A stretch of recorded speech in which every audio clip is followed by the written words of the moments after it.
I have a wonderful electronic invention I want you to see. Show you.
I have a wonderful electronic invention I want you to see.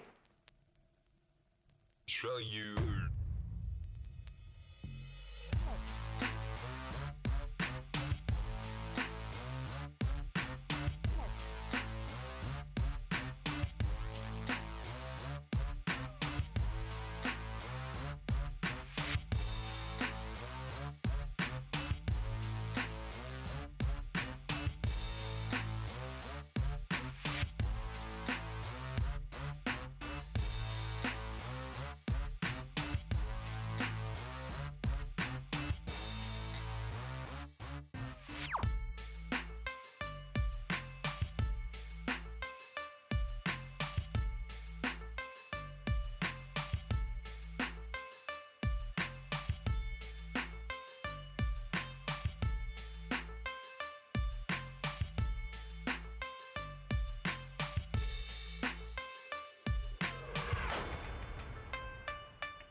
Smith.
you know when I come on.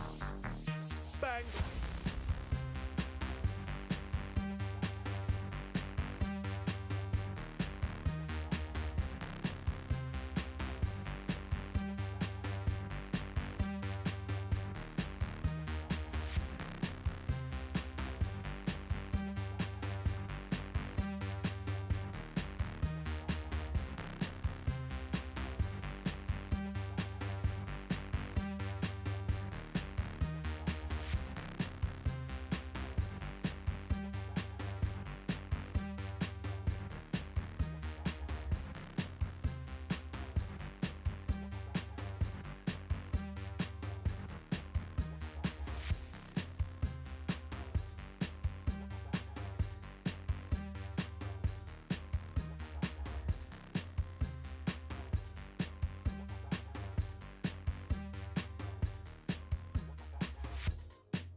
Oh my god, hello there everybody and welcome. I just realized that even though I tried to pay attention a little bit earlier to everything that I needed to do, it's still at the last moment over there popped into my mind, hey, I didn't do this. It was like 10-second countdown, then what would I do then? I click on buttons, it is what it is.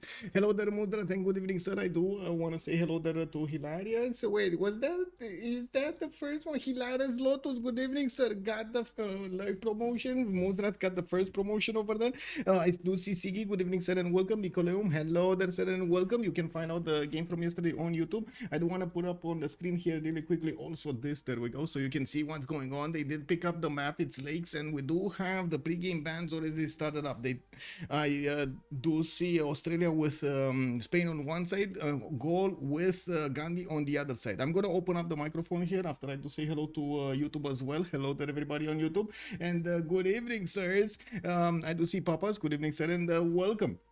Kidok also, good evening sir and welcome, ready for a great game also. Let me open up the mic here so we can actually talk over here with Forking Knight. Give me a second, we got to open up. Hello, Hello there, sir. Can you hear me? Yep. Oh, there we go. I wasn't sure I can hear you. Okay. So you see what's going on in the pick and ban phase here. I do want to mention they did choose, if I remember correctly, to not pick. No, they didn't. They did not actually. They did not make gentleman's agreement to not pick Magnificence. Already FKDN is saying that they really need to put up that lobby or they're gonna pick Catherine. Yeah, Okay. I don't think that this cheesy play will be seen today. Yeah, I don't think so either. But I gotta say, it did stir up quite a bit. The community. 3 days non-stop talk. What was it? 1,800 messages or something like that in the channel? Yes, it was hilarious. We also talked about going for it in our game, but then we just said we banned it because it's just such a cheesy way of playing. Yes. We do have a few more bands here. It looks like Rome, Scythia, and Zulu are going to be taken out by Last Day Company. On the right side, Vietnam, Chandra Gupta, and the third band that will need to be picked here by Team 250. Since they did pick up Lakes here, it is one of those maps that does actually give you the possibility to attack an opponent at the beginning of the game, mostly because of the highways, like Flatland, as being that is between you and your neighbors. I'm actually quite curious if they are going to go for aggressive civilizations at the beginning, or they're gonna try to play out Lakes, taking advantage of how much land it is. Yeah, I'm a little bit surprised that you don't see such fast griefers like Mapuche or Genghis not banned. That could be a thing, but also I think that Hammurabi is extremely strong on this map because you get the rivers and you have.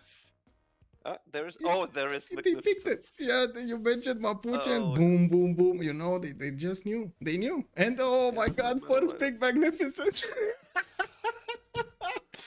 Okay, what do we see now? Poland, Congo, or what? Yeah, to deny Oh my any God. relics.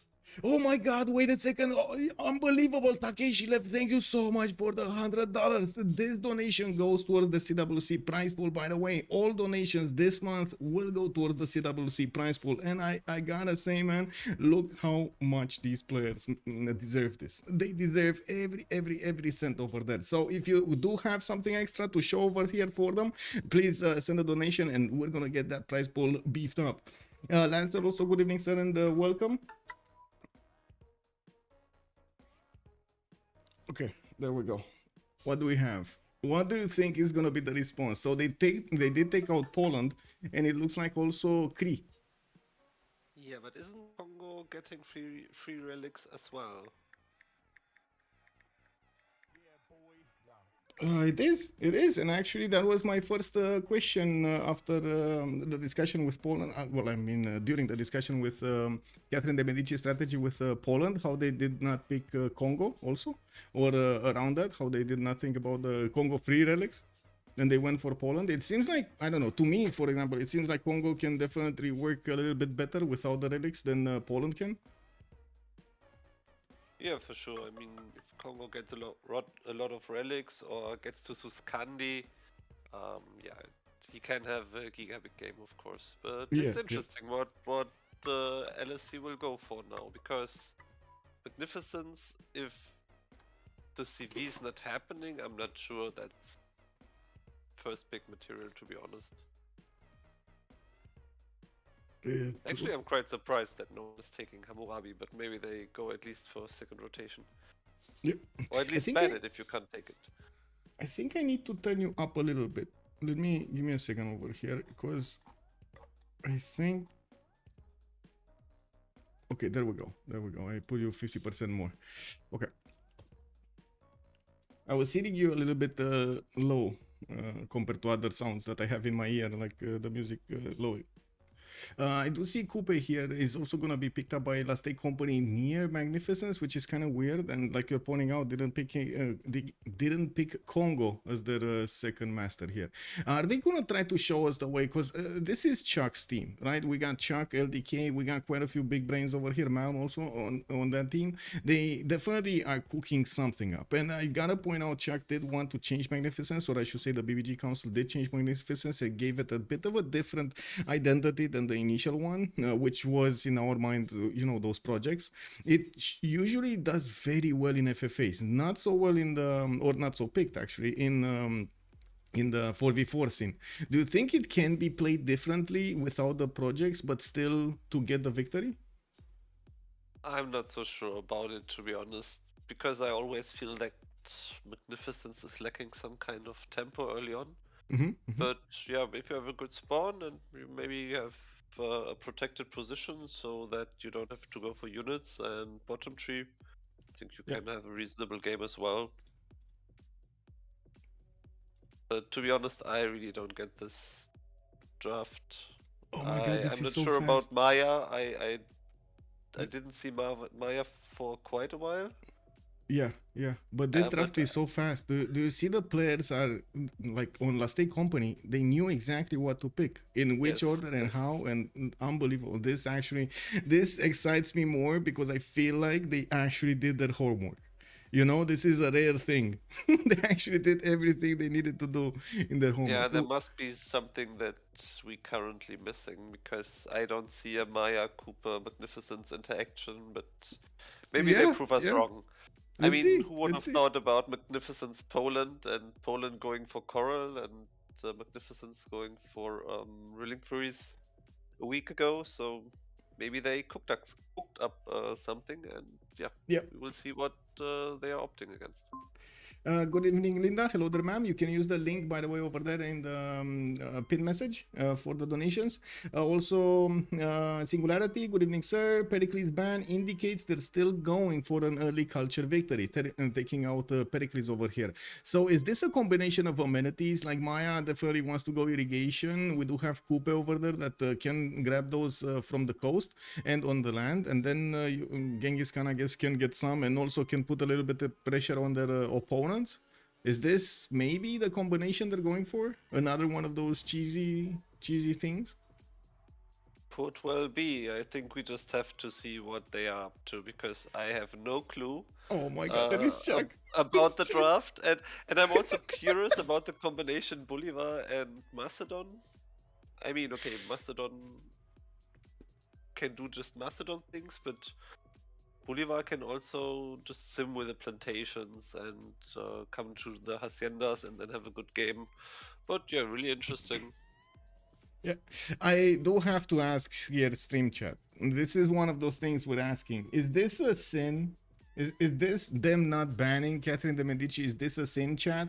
Yeah, hello there, sir. Good evening, good evening. And of course, if we do have 3 S's over here, it's going to need to be nailed down as a sin there. It is what it is. Yeah, good to grab Poland to counter Magnificence? Yes. Will it counter it though? Will it actually counter it? Wow, I actually lost connection to a lot of players here. This is not cool. Not cool. Oh no, LDK dropped. Actually, never mind. This is what happened.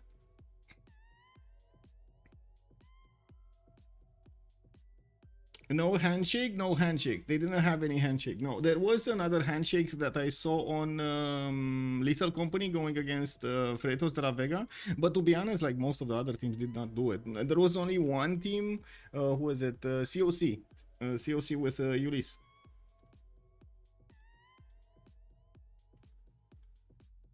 Let's put up the prediction also for how many remaps are we gonna have here. 0, 1, 2, submission period is 10. We need to put up, there we go, it's live on Twitch. I do want to put up also, like, close this screen and then, oh no, I don't want to close the screen. Did you see how close they are in their points, in the scores right now, in the groups? No, I haven't checked before, but probably Check you can this out. bring it up. Yeah. Yeah, check this out. I was like, while we're waiting for this, I was taking a look, and Team 250 does have the lead here with 4 games played, 3 wins and 1 loss. We do have Commander with 2-2.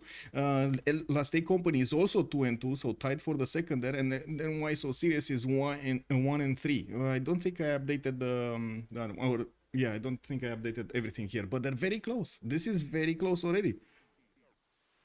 Yeah, but that's the most interesting in the group when everyone can win. Then you have close games, and yeah, for us it's probably a lot of fun. Yes. Also, Linda saying the cheese was the reliquaries according to what you told me. Cheese reliquaries. No, the cheese is actually the The cheese on Magnificence comes out of its project. And how quickly can you get the project? And it's on all in from the team. It's very hard to recover from that. You have a lot of tempo problems because of the lack of amenities on your empire.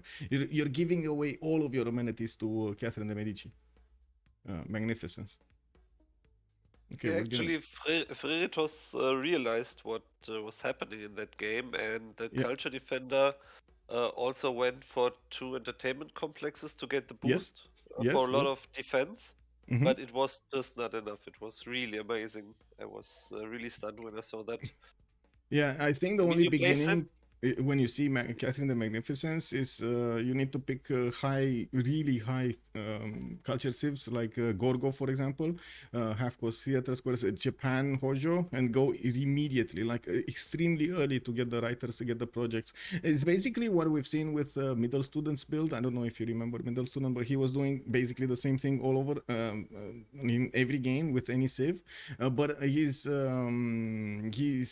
whole build order was centered around the extra culture that you get from Theater Squares Wonders, extra Jesus, early great writers. Like he was always going for at least 2 from the great writers, doing the projects and so on. It's that's why I wonder if you want to go for Culture Victory, why do you pick Cooper? You can't get books for tourism, so true. I don't get this. But it might be a lot of culture immediately, because Coupe does get well, I guess it's on its team, right? It's on her team.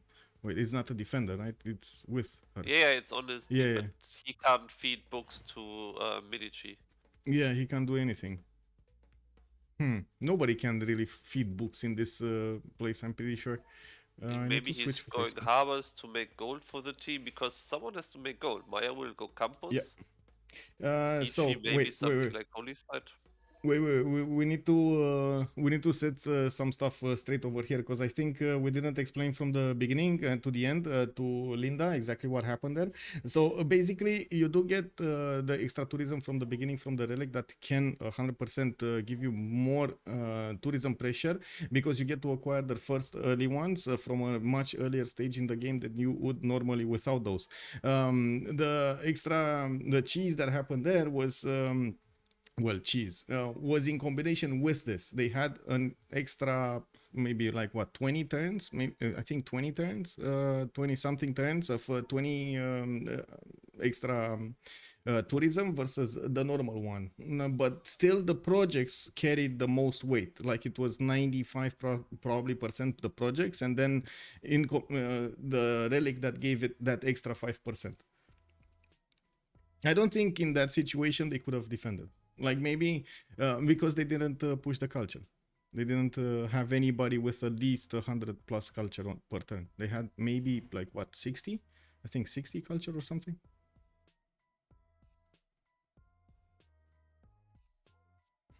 Okay, so what's happening here? Catherine de Medici gonna be played by Chuck. We got Simon Bolivar played by Kyber. Darius is gonna go for Poundmaker. LDK on Lady 6 guy. I'm gonna need to swap with Expli. We do have Stroke C still needing to pick up a leader. Who is the leader, and why don't we see him? Wait, what were the leaders? All of them. Who's missing here? Genghis. Okay, Coupe. Nobody. Yeah, Sambro did pick up Coupe. So, wait, that's from the Macedon? No, we got FKDN on Macedon. He's gonna show the way with Macedon. If Macedon gets next to Catherine de Medici, that's that's game over right there for Catherine de Medici. Yeah, it's not what you want to see, but I guess that would be an easy remap. If Yeah. they meet, of course, because sometimes you just don't meet the guy and then meet him turn 11 and, you know, you will have a pain game. Yeah. I think Genghis is missing from this, and from the other roster, it's what are they? Who is Team 1 and who is Team 2? Team 1 should be on the left. That's the Last Day Company. So Chuck, LDK, Sambro, and XP. While on the other side, we do have Kyber, Darius, Stroke Z, and FKDN on Team 250. Let me put up here. We're gonna need to wait. Genghis Khan, that means I picked from the other Civ, so I think I need to put over here something else. That would be Poland. I think that's Poland, right? They don't have a Poland selected. Yeah. Just trying to be helpful until they actually get XP back so they can swap slots. Oh well, so there we go. Looking forward to see how this is gonna go. I was thinking about when I mentioned Alexander is kind of like it would be the counter to Catherine de Medici if it spawns next to her, but at the same time I do want to mention that Alexander is kind of late on his overall attack. If you want to actually get the setup with the Basilica Epades and everything before you get the horses. You have a much earlier timing on other civilizations if you want to push something. Like Gran Colombia, for example, would be earlier. Yeah, that's true, but on the other hand, Titerois are kind of annoying because you can keep Very. on spamming the Yes. units, Yes. and you get signs from building the unit and killing others, Yeah. while the other guy is not simming this way, so you can really disturb someone with just spamming units. Yeah. Yes, but tourism, if they didn't have the relic and relic quest, the projects would have given 100% of nothing. Maybe they had a book, but it would have been 100% of a small amount. Yeah. Wait, he went to AFK again? What is XSplit doing, man? What is this? Lol. Okay, so we got everybody in their slots. So Stroke Z is gonna be with Jadwiga. We got Darius on Pawnmaker, LDK on Lady 6 guy, FKDN on Alexander, XP on Genghis Khan, Sambro on Coupe, and then Kyber on Simon Bolivar. I was thinking about this, what you said earlier about Coupe. Why would he pick it up for this particular game on Lakes? It's hard to actually know. I mean, on Highlands, for example, it's a very good Civ, and we've seen it multiple times do well. But I don't think I've ever seen it once on lakes. I mean, it kind of makes sense. I mean, you need someone who makes gold, and he's probably going harbors. So Yeah.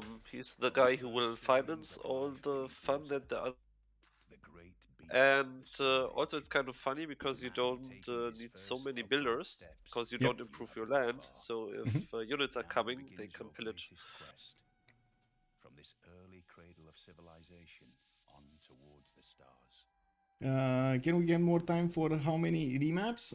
I don't know if I can switch the time. Can I switch the time? I can't switch the time. This is it. But you know, you shouldn't really have any kind of info about you know, if it's a 0 or 1.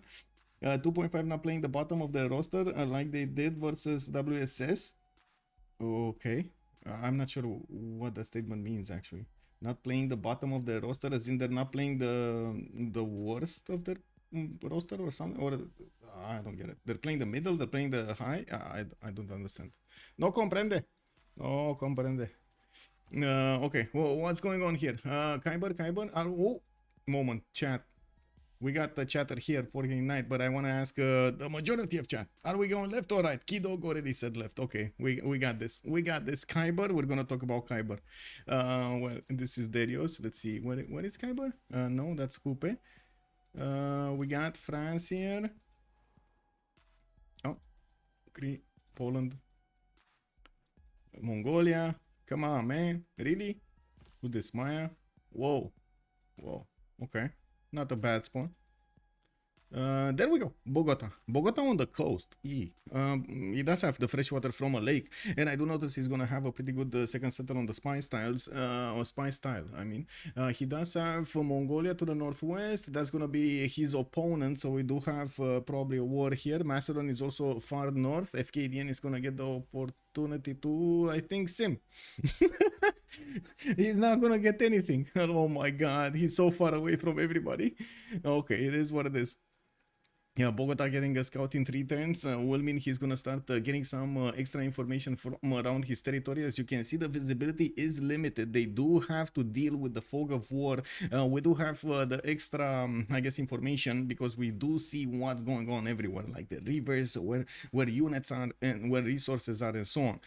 He does have a wonder, Dalol to the southwest. I do notice he's also gonna have an interesting setup with campuses. I would imagine he's gonna try to get some +3 campuses here, a couple of them with Gavronplatz or something, and using that feature. That's basically his only income of extra science, that feature right there. We do have Alexander in the north. Let's see, Pella gonna get some scouts in 4. Looks like he is working the 4th foot tile. Ooh, okay. Well, that's wait, is it? Yeah, it is working the 4th foot tile. He has a few cities to settle to the southwest and west side, but the north is gonna be covered with tundra, and that's gonna be a bummer. Because of the also the ice. Have you seen the encroachment of the ice on the lands, by the way, for King Knight? Did you see this happening? Yeah, sometimes these shenanigans happen. I mean, it's kind of sad. I think his whole spawn is kind of sad because he needs Yes. a million years to find someone and he has no expand to the north. Yes. I mean, his spawn, at least his 4-0 tile in cap is quite nice, so you can grow fast. You have He a 1-3 to could. balance it, but it's... Nah, he can't. Oh wait, this is wait. I was wrong. Karakorum is an opponent. So wait, we got a 2 versus 1 here. We actually have Bogota and Oh, okay, Daniel against Karakorum. Ooh, this might not be Mongolia's day. I gotta say, and I also want to point out, if Macedon is gonna get a whiff of Mongolia or Grand Colombia, they should not reveal the other. They should stay hidden. Just wait for them to make a mistake over there. But to be honest, I'm not sure who is favorite in this matchup, because Mongolia is the +3 on horses, Yeah. and has the Keshiks later, and the Keshiks can, of course, then catch the Heterois and the Knights later on, so... This will be so fun. clear how Yeah. how that turns out. Yeah, that's true. It's gonna depend a lot on how their cities, when they get their units, how many units, and how greedy they are. When they do try to get their expands going, so they can stay alive with technology and civics later on. And I mean, check in Karakorum, there are 3 horses already. Yeah, 1, 2, 3. Yep. Very expensive though. Actually, even and 4. even 4. There's also Yeah. one to the southwest, so he won't have any issues with getting a lot of horses out. Yeah. Now we got 2 horses here on Gran Colombia, 3 if you take into account his second settle horse on the west side. On Macedon, looks like he's already setting up turn 47 waiting room. I guess nobody actually saw where Catherine is, but where is Catherine? Come on that subject. Let me see. So we got Kree here. 1, 2, 3, 4, 5, 6. Oh my god, this is a beautiful 7 points of gold and 7 points of food on each trade route. I mean, that's just a god spawn. I mean, what can you say? Is it really? It's 1, 2, 3, 4, 5, 6? Where's the 7s? Ah, there's another deer, yeah. Sure. Yeah, 7. +7. Oh my god, man, that's like worth 2 commercials basically. One single trade out is worth 2 commercials from the get-go. And it's just so much food for all your cities that you found there. Immediately pop 2, pop 3, pop 4. Yeah. That just also means a lot of production out of these, because they can work tiles. Mhm. But you have to kind of balance it, because if your cities are growing, you need amenities. Mhm. So you might consider something like Temple of Artemis or Colosseum, just to get some amenities to keep all your people happy. Yep. Amenities definitely are a problem when you have such a high tempo in the food. Yeah. But I guess we'll see. We'll see. Let's see what Jadwiga is. Jadwiga is here. Krakow. We do have scouts coming out. Two of them to the west side. He's gonna have Sambro. That's gonna be one of his opponents. And Sambro, I gotta say, he's gonna have interesting territory here to just settle and settle and settle. A lot of lakes for the full housing.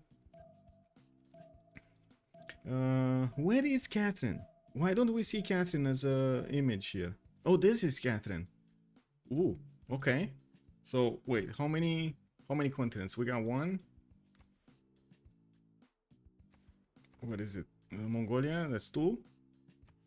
Maya. Still two. And then, who's the last one? Kupe. Okay, three and four, actually. 4 continents. Kupe is on 2 continents.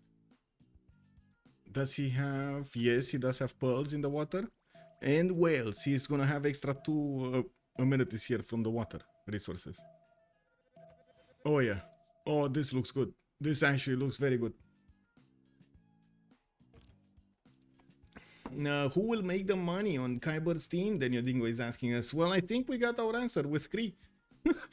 I'm pretty sure like he's just gonna put down commercials and then a lot of traders and he's gonna make the most gold. General, also good evening sir and welcome. How many maps did we see? This is the first map, so zero remaps. Let me fill the sea with polders. Ooh, there's no potato in the game though. That's unfortunate. Wait, Michael, why is the Kree cap on pop 4? Did he find a pop hut or probably? Maybe Yeah, probably. Two. Yeah, probably. Yeah, it's so much tempo. It's not that he has not enough tempo, but pop 4 while others are on pop 2. Not a bad game. Yeah, not a bad game. Okay, let's see on XP. What is he doing? He's sending that scout to the south, and unbelievably, he's not gonna meet Macedon. We got one more turn for them to do moves here, and I think they're just not gonna meet each other unless this scout actually takes a sharp left, like going towards the north, and meets the Macedonian scout next turn. That's probably the only way they can see each other. Oh my god! And there's a okay, at least okay. I'm fine. He got a scout. I was already on the buttons over there to ask stream chat if this is a sin or not.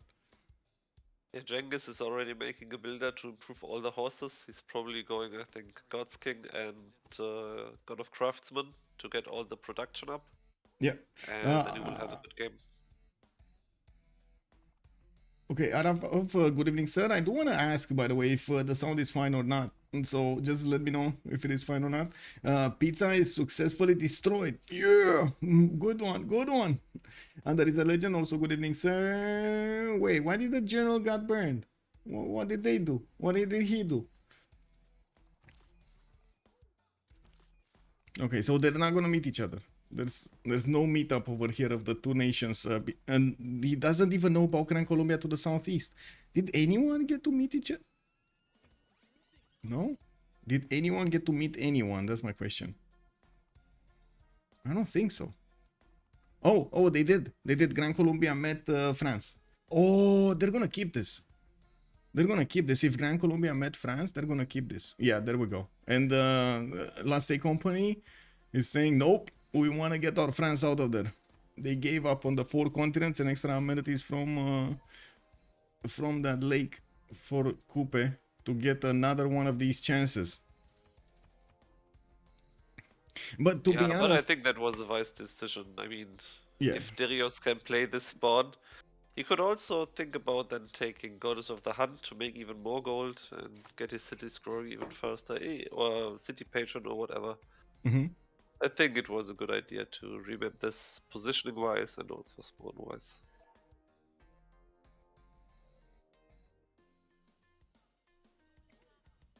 Okay, seems okay. I did turn it up a little bit, like a few decibels, so it should be fine. I hope it's fine. Dalion, good evening, sir, and welcome.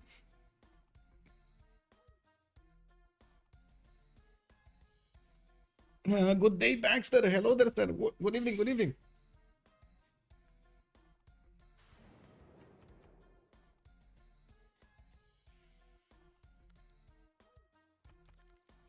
Okay, new map, new challenges. Let's see what's happening here. Left or right? Chat, this is the time. Oh my god, I didn't even have time to say it because Kidog already said left. Okay, okay. Who used the token? Last Day Company used the token. Rafifi, Kree must be angry? Possibly, yeah. That was a very good spawn. Battle Cruiser also, good evening, sir. Let's take a look at Kyber. Where is Kyber? This is France. This is Kyber. They're again next to each other. He's not getting out of this. Chuck is just not gonna get away from Kyber. This is written in the stars. Forking Knight, I don't know, man. Is this Murphy's Law? For At Chuck, least it's basically? kind of unlucky. I mean, if you get away from the guy once and you see him on the next map again, it's not what. But I mean, he has some decent chokes, I guess. So he just Yeah, at blocks least this the time. 2-tile choke in the north and the 1-tile choke to the south, and then nothing is happening. Well, if he goes there, that I think is the issue. You can't really afford to deviate that much from the build on Catherine de Medici, from getting those theater squares, getting cities out, improving your resources and everything. Like the second you wanna introduce an encampment build order into the mix, it just messes up everything. Like it slows you down massively. Yeah, just don't get to the idea to go top 3 against the Lanero guy. Yeah, That will hurt. don't go top 3, yes. Okay, and so Kyber is gonna get his scout out. He does have a 2-3 deer tile, and I do see 2 salt mines here. I guess he's gonna mine some salt in this game, right? If he actually goes against Catherine de Medici, he's definitely gonna mine some Last Day Company salt. Now we do have him with horses in the capital, second ring, iron also in the second ring here. Definitely series that good series that he can put in front of his opponent here. I'm actually curious. No, this is not very good, but it's okay, right? I guess a bit expensive. You need to buy out a 2-2, but I guess it's fine. This one semi good. No, I take that back. He doesn't really have good series towards his opponent, does he? This is a much better location. This is a much better location. This is a much better location. Like every other city in the other part of his empire is better than the ones that he's gonna have towards his opponent. It is what it is, I guess. The stars is telling him no. We do have Alexander also, FKDN. Where is he and why don't we see him? Oh, Mongolia is also to the north of Grand Columbia. That's gonna be one of his opponents, and Mikisiv Wachik is gonna be in in range of Mongolia. That's not good. Where is FKDN? There we go. Macedon, gonna get the opportunity to settle a wine tile, and he did want to get the extra vision. He moved onto 1-3, so he gets everything. Liege is double loading. What? Anyway, who's double loading? Kick. Never mind. Now we do have him also with this river towards the southeast that he's gonna get to use to go towards Maori. I guess that's his only target in this game. Maori southeast, because then it's gonna be a pain, such a pain to actually get to Mongolia to the west side.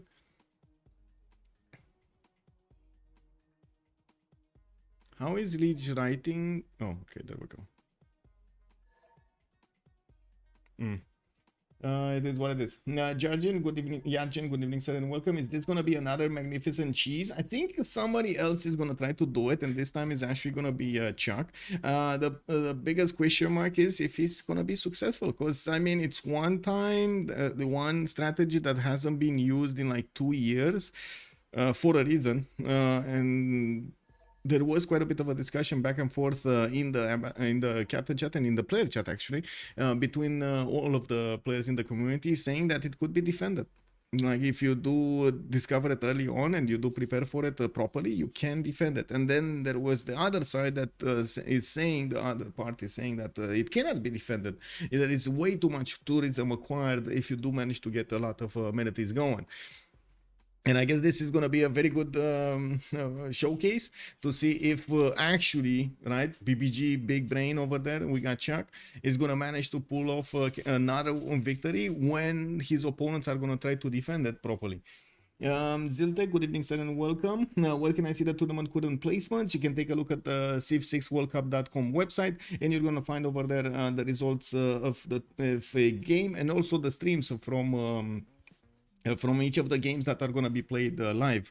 I wish I could make an archive, but it's a bit too much to make an archive, and especially since most of our content creators do not really keep everything, and they're like all over the place, and yeah, it's kind of hard to keep and maintain and update. Darius 227, let's see, where is he and what is he doing? He's gonna be here, Civ6. Definitely a war spawn. Definitely war spawn. Like only 2, maybe 3 pashers. Whoa, that's just bad. We do have him with a much better second city though. 1, 2, 3, maybe 4 that he could get if he settles to the south. I guess it is what it is. He's gonna need to make. Yeah, but the worst part of this is that Mongolia is close to him. Yes, yes. I mean, I'm not even sure. I guess he needs to. Like, he needs to go commercials into encampments. There's no other way. Get those trade routes. Or does he? He could go just encampments and then get the commercials afterwards. It's slow, but you can do it because Creed does have the extra trade route anyway for the 2 cities. Yeah, and he has decent campus adjacency, so he should get up his science because it's important against Mongolia, because you need to get your printing, you need to get your spy. Yeah. Because otherwise the intel with Mongolia can really hurt. So you sometimes even have to ask a teammate, please boost me the way to printing, because otherwise you're just dead. Yeah. Yeah. Totally agree. That extra diplomatic visibility, whenever it gets out of control, it makes so much of a difference. Stroke Z here on Poland. We do have Stroke with Krakow to the southwest. This is kind of a weird spawn, but I guess it is what it is. He's gonna have multiple cities on the rivers in the south, and I do notice also he can expand northwest, northeast, not a problem. He's gonna have some lakes to benefit from though, and it looks like he's gonna be far away from most of everybody. He has a Webcap now to the northwest. There's a Mayan city to go against a bit later, and this is actually perfect wing hussar timing. It's far enough, like not close enough to fight at the beginning, but far enough to reach with the wing hussars in a good enough time if he settles the infrastructure there. Like if he gets a city over here and gets closer to Maya, that's gonna be amazing for him. Or even like just in this, I guess, general direction. Now we do have Sambro also southeast of Macedon. Looks like Sambro is gonna get his builder first, and we do have him also with a Refish +3 campus to the southwest, and I do notice he's gonna have some wine set. He's gonna have a wine setter in the south. He will need to get as many amenities as he can for Catherine de Medici strategy to work, if that is the cheese we're gonna see. This is we don't know yet if Chuck is actually going to go for that cheese, or do we? Chat, I think, wanted to say yes. I'm not that convinced yet, but I guess we're following over here the line. It is what it is. Just ask for some Toa bodyguards. Yeah, there we go. That's another reason. You think for King Knight, the Toas are going to be good bodyguards to Chuck, to Catherine the Magnificence? Yeah, Tours are actually really strong. It's kind of impossible to push into Tours. It's kind of similar like Samurais. If you upgrade to Toa or to Samurai, it pushes over. No, we got Korakurum here with a pretty good tempo. +5 sugar tile.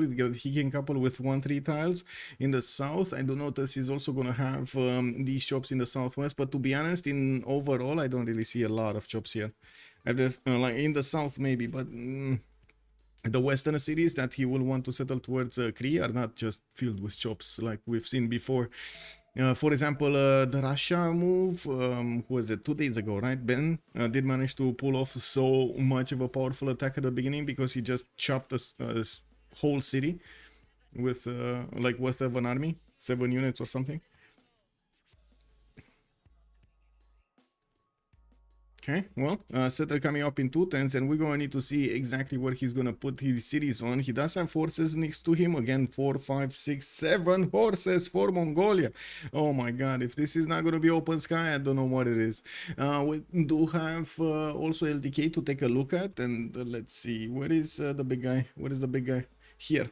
Okay, webcam now. We got him with a 2-1-1 amber tile, some cotton tiles. Okay, 1, 2, 3 possible amenities.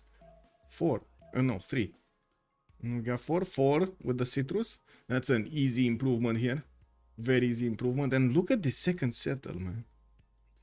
4 bananas in a single city. Oh yeah. I think Maya's gonna be happy. Even three 2 bananas. That's Yes. really good. Not Yes. gonna lie, that's really strong, and And a 2-2 base. you can get a decent, yeah, and a 2-2 base, and you get decent campus tiles. I'm curious Do how you he's know gonna how it min-max. works? I Which? think plantation now is +1 on the observatory, Uh, and later on the plantation or whatever. did they change that? Maya was, No, it was no, it's +2. was- It's +2. +2 for each adjacent Ah, observatory, and it's +1 for the farms, if I remember correctly. Farms provides an additional and wait, it isn't. Oh, and for every adjacent observatory, but no, there was something else. Or did they switch this? Did they take this away? +1 science bonus for no, they didn't. It's on the observatory bonus. +1 science bonus for every 2 adjacent farm or district tiles. And it looks like it does indeed have what you say there, a +1 science bonus for adjacent plantation. So wait, it's gonna get more. So it's a +3 for each. Okay, that's a +9. Is that a +9, chat? They changed it? No, I think it's not +9 because the plantation gets the science, not the district. Oh, So- okay. So you don't get to the double district it. should be Yeah. +3. Yeah, the district Mhm. should be +3, 6. and the 3 plantations get 2 science each. So it doesn't work with the campus card. Wait, the other way around. It's 2 per plantation to adjacency and 1 per improved plantation on the plantation. So it's Ah, yeah, okay. 6 + 3. Yeah, but still, that's a lot. That's a very good campus. That's a very good Yeah, for observatory. sure. That's a high roll. Uh, But does he see it? Or did he Thank you miss for the the spot? He doesn't see it yet. I don't think so. LDK is moving to the west side there, and we do have the remap about to kick off here. No Skelly, thank you so much for the follow, sir. Never seen my in CWC. Is it strong? I would say so. Let's actually see it happening. +1 for each plantation. Oh, hello there, sir. Once you get education, it gives +2 science on plantation tile. Ah, so there is a scaling effect over there that we didn't see. +2 at education. It's +3 and +9 with the science on the banana at education. Got it. Well, chat is disagreeing. Let's actually see if this is gonna be kept. Exactly the numbers. Like, let's see them. Oh, they want a remap. Is this for Kree? This is for Kree, right? This is for Kree. They needed to get him out of there. Did they even see this? Yeah, they did. Yeah, they did. Okay. Yeah. Rambling Blank, good evening, sir, and welcome.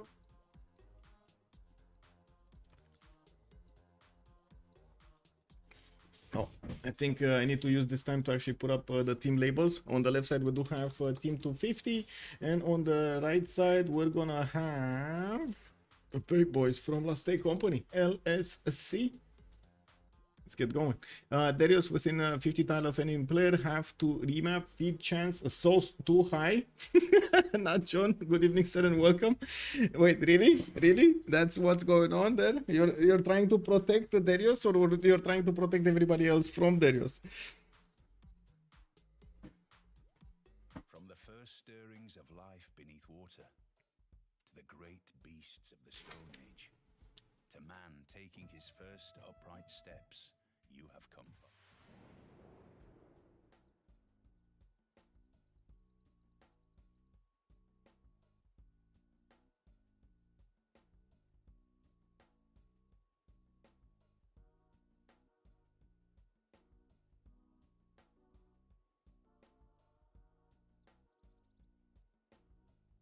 Okay, so we need to finish up the prediction. Let's see, prediction, choose outcome, 2 remaps, and oh my god, somebody actually nailed this. For 131 points, oh my god, somebody nailed this. Interactive Civ, yeah, another remap. Exactly, we got, but this is the last one. There's no more remaps, no more remaps. Glad we're flipping the game on map 3 RNG. Yeah, I mean, since they're not gonna have any more remaps, whatever happens this game, it is gonna happen. We're gonna need to oh, look at that, the game actually gives us France to take a look at 4K Night. This is the first Civ that the game says, look at this, middle of the map. Let's see, continent split. No. Oh, triple continent split France. Does he have anything on the other continent? Yes, he's gonna have access to 3 amenities with 1 city. Okay, 4 amenities actually. Put gypsum, you get tobacco, jade, and amber. Cake W, man. Okay, well, Paris over here is also gonna have quite a few cities to settle in the north and northeast. I do notice he's gonna have good tiles to use for his chops here, and I'm pretty sure, as you've seen the last time, he wants to place those cities in the range of a lot of chops, so he could actually benefit from the builders. Yeah, we're gonna need to see those, probably those, as all of this territory being chopped. If he's gonna want to go for theater squares into projects, he's gonna chop everything. We do have to also ask chat here, after we took a little bit of a sneak peek over here in Paris. Where are we going, chat? Are we going left or are we going right? Are we gonna go and take a look at Khyber, 3rd time in a row, or are we gonna go right and take a look at Chuck on Catherine de Medici? Is this okay? In the battle cruiser, we're gonna follow the right one. Okay, so Chuck it is. We do have Paris here with horse tile in the second ring. We do have also an iron tile there in the second ring. He's getting his scout out in 3 turns, and I do notice he's gonna need to discover all of this territory. He's kind of far away from everybody, so I don't really see anybody with an easy opportunity to get him at the beginning. We do have Stroke Z, I guess, to the west side here, but oh my god, he's like, what is he gonna do? Put down encampments and go directly with horses? There's no other way. There's no other way. He's being, I guess, between all of them, he does have a good chance of doing stuff here. Anyway, now let's see LDK. LDK, what is he? East side, we do have Maya benefiting from Jade Continent. And we got some coffee tiles over there to the east side, and I do notice a banana to the southwest, and more coffees, cocoa to the north. Okay, oh la my, ooh la la, ooh la la. Look at this city, guys. Look at this city. Oh my god, that is just diabetes 2.0. Unbelievable, man.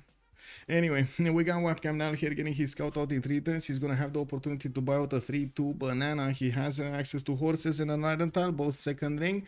And I do notice he's gonna need to figure out exactly how he's gonna put those cities. And it doesn't really care about freshwater placements, you know, this is Maya, so it is what it is. 50 Luxus 1047, unstoppable. Ferno, good evening, sir. Won't be a diabetes. Like, if I mean, I don't know about this, man. I don't know about this. You're gonna have quite a few interesting citizens over there, I guess. You know, it is what it is. They're gonna get how do you call it? Inspired by the cocoa. That wander above that, exactly. You get some science and culture alongside all of that cocoa. Can you imagine the combination between these? Unbelievable. You just, you know, you go through these tiles and then you go and just eat the cocoa waiting next to the water in the Pantanal. This is water over here, right? All of this territory is kind of like a weird marsh style, but it's awesome at the same time. Yeah. That's the life, man. That's the life. Let's take a look also on Genghis Khan. Who's he gonna have as a target? We saw a little bit of a sneak peek here, and it looks like X-Play is gonna have his +3 campus in the capital. Gonna have another one here to the west side next to a geothermal fissure. Not bad cities all around with a good amount of horses everywhere. In the capital, he does already have 2 that I can see in the second ring and third ring. And I do notice his iron is underneath his warrior. That's why I wasn't actually seeing it. Dogs over cats? I think that is definitely mistaken. LDK has not seen a cat unleashed. Yeah. I think we need to give LDK here one of those cats. You know, one of those cats. Lubens, good evening, sir, and welcome. Anyone have remaps? No, that's it. They finished the remaps. No more remaps. That's it. Mania Shikoblik also calling out Liang City. For whom? Wait. For whom? Oh, the Pantanal. Yeah. Sambro, let's see, where is Coupe and what does he do this game? Coupe is here to the east of Macedon, okay, but Macedon is not really gonna get an opportunity to get to him easily. Getting his builder out, does have dice tile to get a Pantheon quickly, and I do see he's gonna benefit from a fish tile. Also can improve the amber in the third ring of Tehonianga Noia Coupe, but I think that's an amenity that Paris had anyway, right? Yeah, it was right here. Does it matter? It doesn't matter, right? You just get luxes. It doesn't matter which kind. You just get luxes. I think so. You have, I think, 2 luxes in the first 4 rings or something like this, but don't ask me how it works exactly. No, I mean for the project of Paris. It doesn't mean... for the project of Paris. Yeah, you just need the hard number. I don't know. I have 0 clue how it works. I just know that it worked. Okay.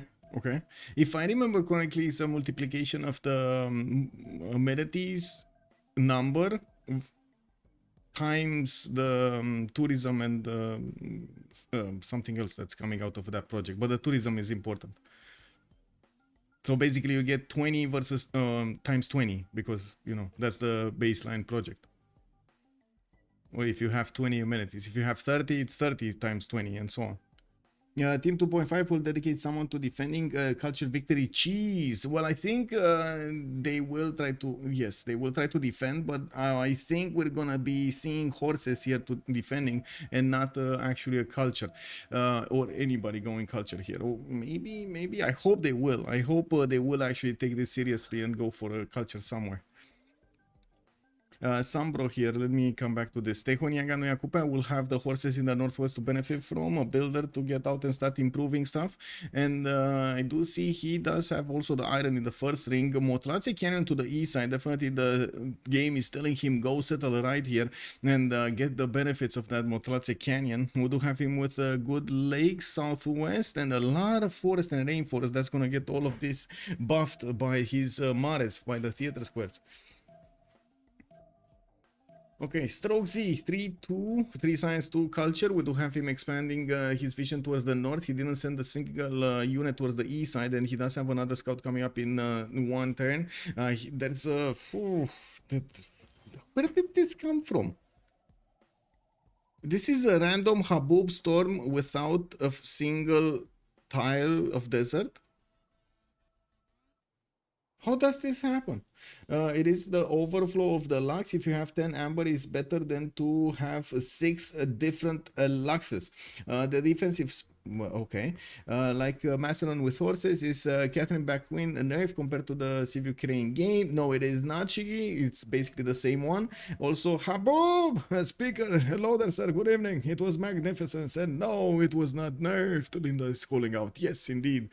We do need to take a look here on Jadwiga's resources. We do have an iron tile in the second ring, and I do notice the horses in the third ring. He's gonna get his settler out in 2 turns, and he will pop that hut to the east side, or I'm hoping he's actually gonna pop that hut on the east side, because it looks like he wants to cross the river. That's kind of what I get the sense of it. Yeah, we do have also Darius 227 this time around. Miki Sivuacic benefiting from 1, 2, 3, 4, 5, 6. Okay, this is nice.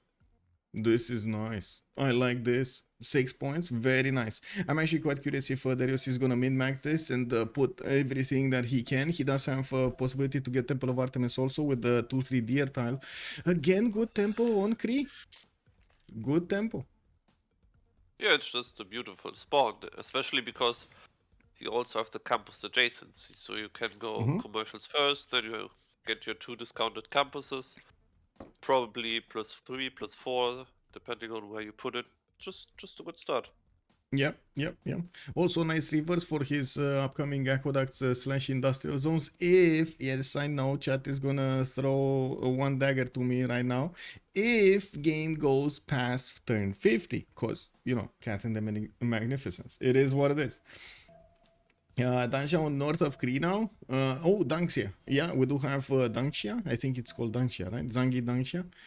To the northeast. That's a pretty good settle over there on the Jade tile and getting the benefits of free merchant. What's the first one? Marcus Licinius Crassus. And also he's going to get a free general if nobody's going to get the general points. Let's look at Alexander, and where is he? Ooh, Alexander has a way to Maya. We do have him with the scout actually punching the wall of unknown here. And I do notice his Macedonian settler is going towards the southwest, where he does have some extra horses that he could benefit from. His other settler is coming out in 6 turns, 2-3 tiles in the capital to work with a horse in the second ring and an iron in the second ring. Good enough also cities to the north and to the west side to place. Very good actually chops on the west side here. A lot of chops to the west side. Oh my god, yes, I can see this right now. Settle on Ivory, get Magnus in, and then chop Hetaris and send them to wipe Cap Nalmaya. Won't see this coming from a mile away. We do need to take a look also on Khyber, on Gran Colombia. Where is he? Where is he? Where is he? This. Bogota. We do have him getting a settler out in 6 turns. Moving to the north with the first settler. I would assume he's going to want to get it next to the dice tile. So he gets a free Pantheon. Horses in the south, 2 of them. Okay, some sheep tiles also in the east. I think the biggest question is, does he have target? And I think the answer is kind of no. I mean, there is Sambro to the northwest. Is he gonna want to go against Sambro here? I mean, he could, but he doesn't need to do it right away because his timing is not horses or cursors. His timing is Lanero, so he can just sim up. Yeah, you Get say Laneros that. and then You go say for the that. target. You say that, and I totally get it in a normal game, but this is not a normal game. We got Catherine the Magnificent. This changes the whole dynamic of the game, right? You're thinking you can't. I don't think you can think past turn 50 in the game. Like what you do in the game will need to be like compressed for those timings that you actually can affect your opponent, like the horse timing or the courser timing. I think courser timing might be actually the latest timing that you can actually pull off. Or knights, I guess. Knights are also over there. Same. Yeah, but same I think vertical. the territory is not so good because he needs a lot of movement to get there. Yeah, there are hills, Yep, there are yep. woods. It's not Yes, so easy. that is true. That is so true, and this is gonna make it more and more painful. I think he can maybe help this a little bit with like putting down cities right in the front of Coupe and getting trade routes going. Try at least to make up for this in between his cities. But yeah, further away it's gonna be a big problem. We do have also Kumasi that is gonna be winking at them, trying to be yoo-hoo, hello, we got some culture. We're gonna need to see if Kumasi is gonna be taken over. Is this gonna be the victim of the war between Coupe and Gran Colombia, or is this just gonna be there, ignored by everybody? Nobody's gonna want that culture. Did Cree settle Zangi? Wait. No. Does he know about Zangi Daxia? Oh my god, guys. Okay, is this the sin?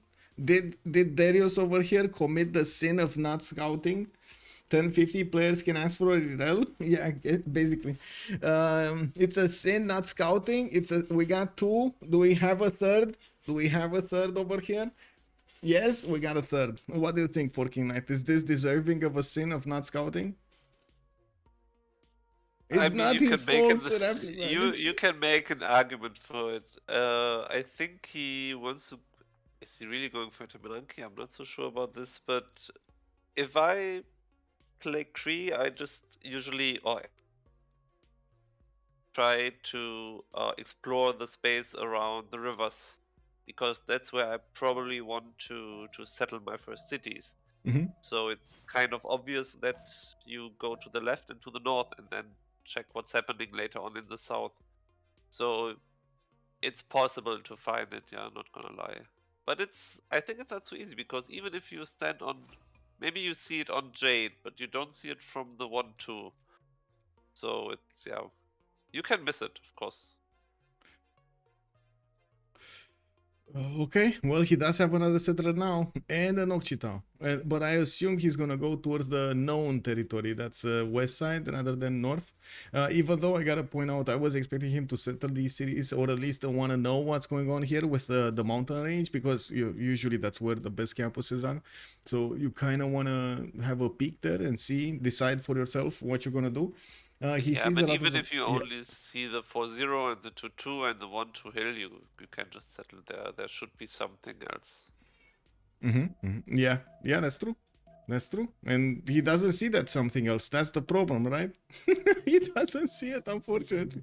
Chat is split, so I'm not gonna, I mean, I guess I'm gonna keep it up in my mind over there. Is it a 0.5? We don't give him a full sin. Is it a 0.5? So we can get this going. He sees a lot of mountains. He picked the reeds and marshes. He will move to the left. Yeah, he did. He will. It will. Darius over here going left. Okay, so no sin. No sin. No sin. Aquadrian, got it. Good evening, sir. Okay, we saved him. We saved Darius. We saved Darius. It is what it is. Let's actually see on the other side. What do we have as pantheons here? Festivals picked up by Maya. We do have him getting scouted by Macedon from the northeast. A war is being declared. Okay. Macedon here getting his settled to southwest first, Charkidiki, and I do notice him moving towards that spy settle to the east side. He does have a builder coming around, and he's going to want to improve his resources, and of course does have an opponent to go against. T-Cal over here is actually quite exposed to the elements. Now I do want to point out Maya again has a pretty good spawn here, and that's what, 2 plantations that are going to hit this one, 2 plantations that are going to hit this one, and then of course the other districts there. Coco settles to get the goal per turn, and yes, more cities that he can place everywhere. Okay, 2 turning observatories here like a boss. We do have to take a look on Macedon, no Pantheon yet. On France, we don't have a oh, wait, so much culture, man. Amber, sheep, and horse immediately improved. He did put down his first holy site, and I think this is what's happening. For King Knight, with the decision of going for a holy site opener here, I don't think there's any more question what Chuck will do.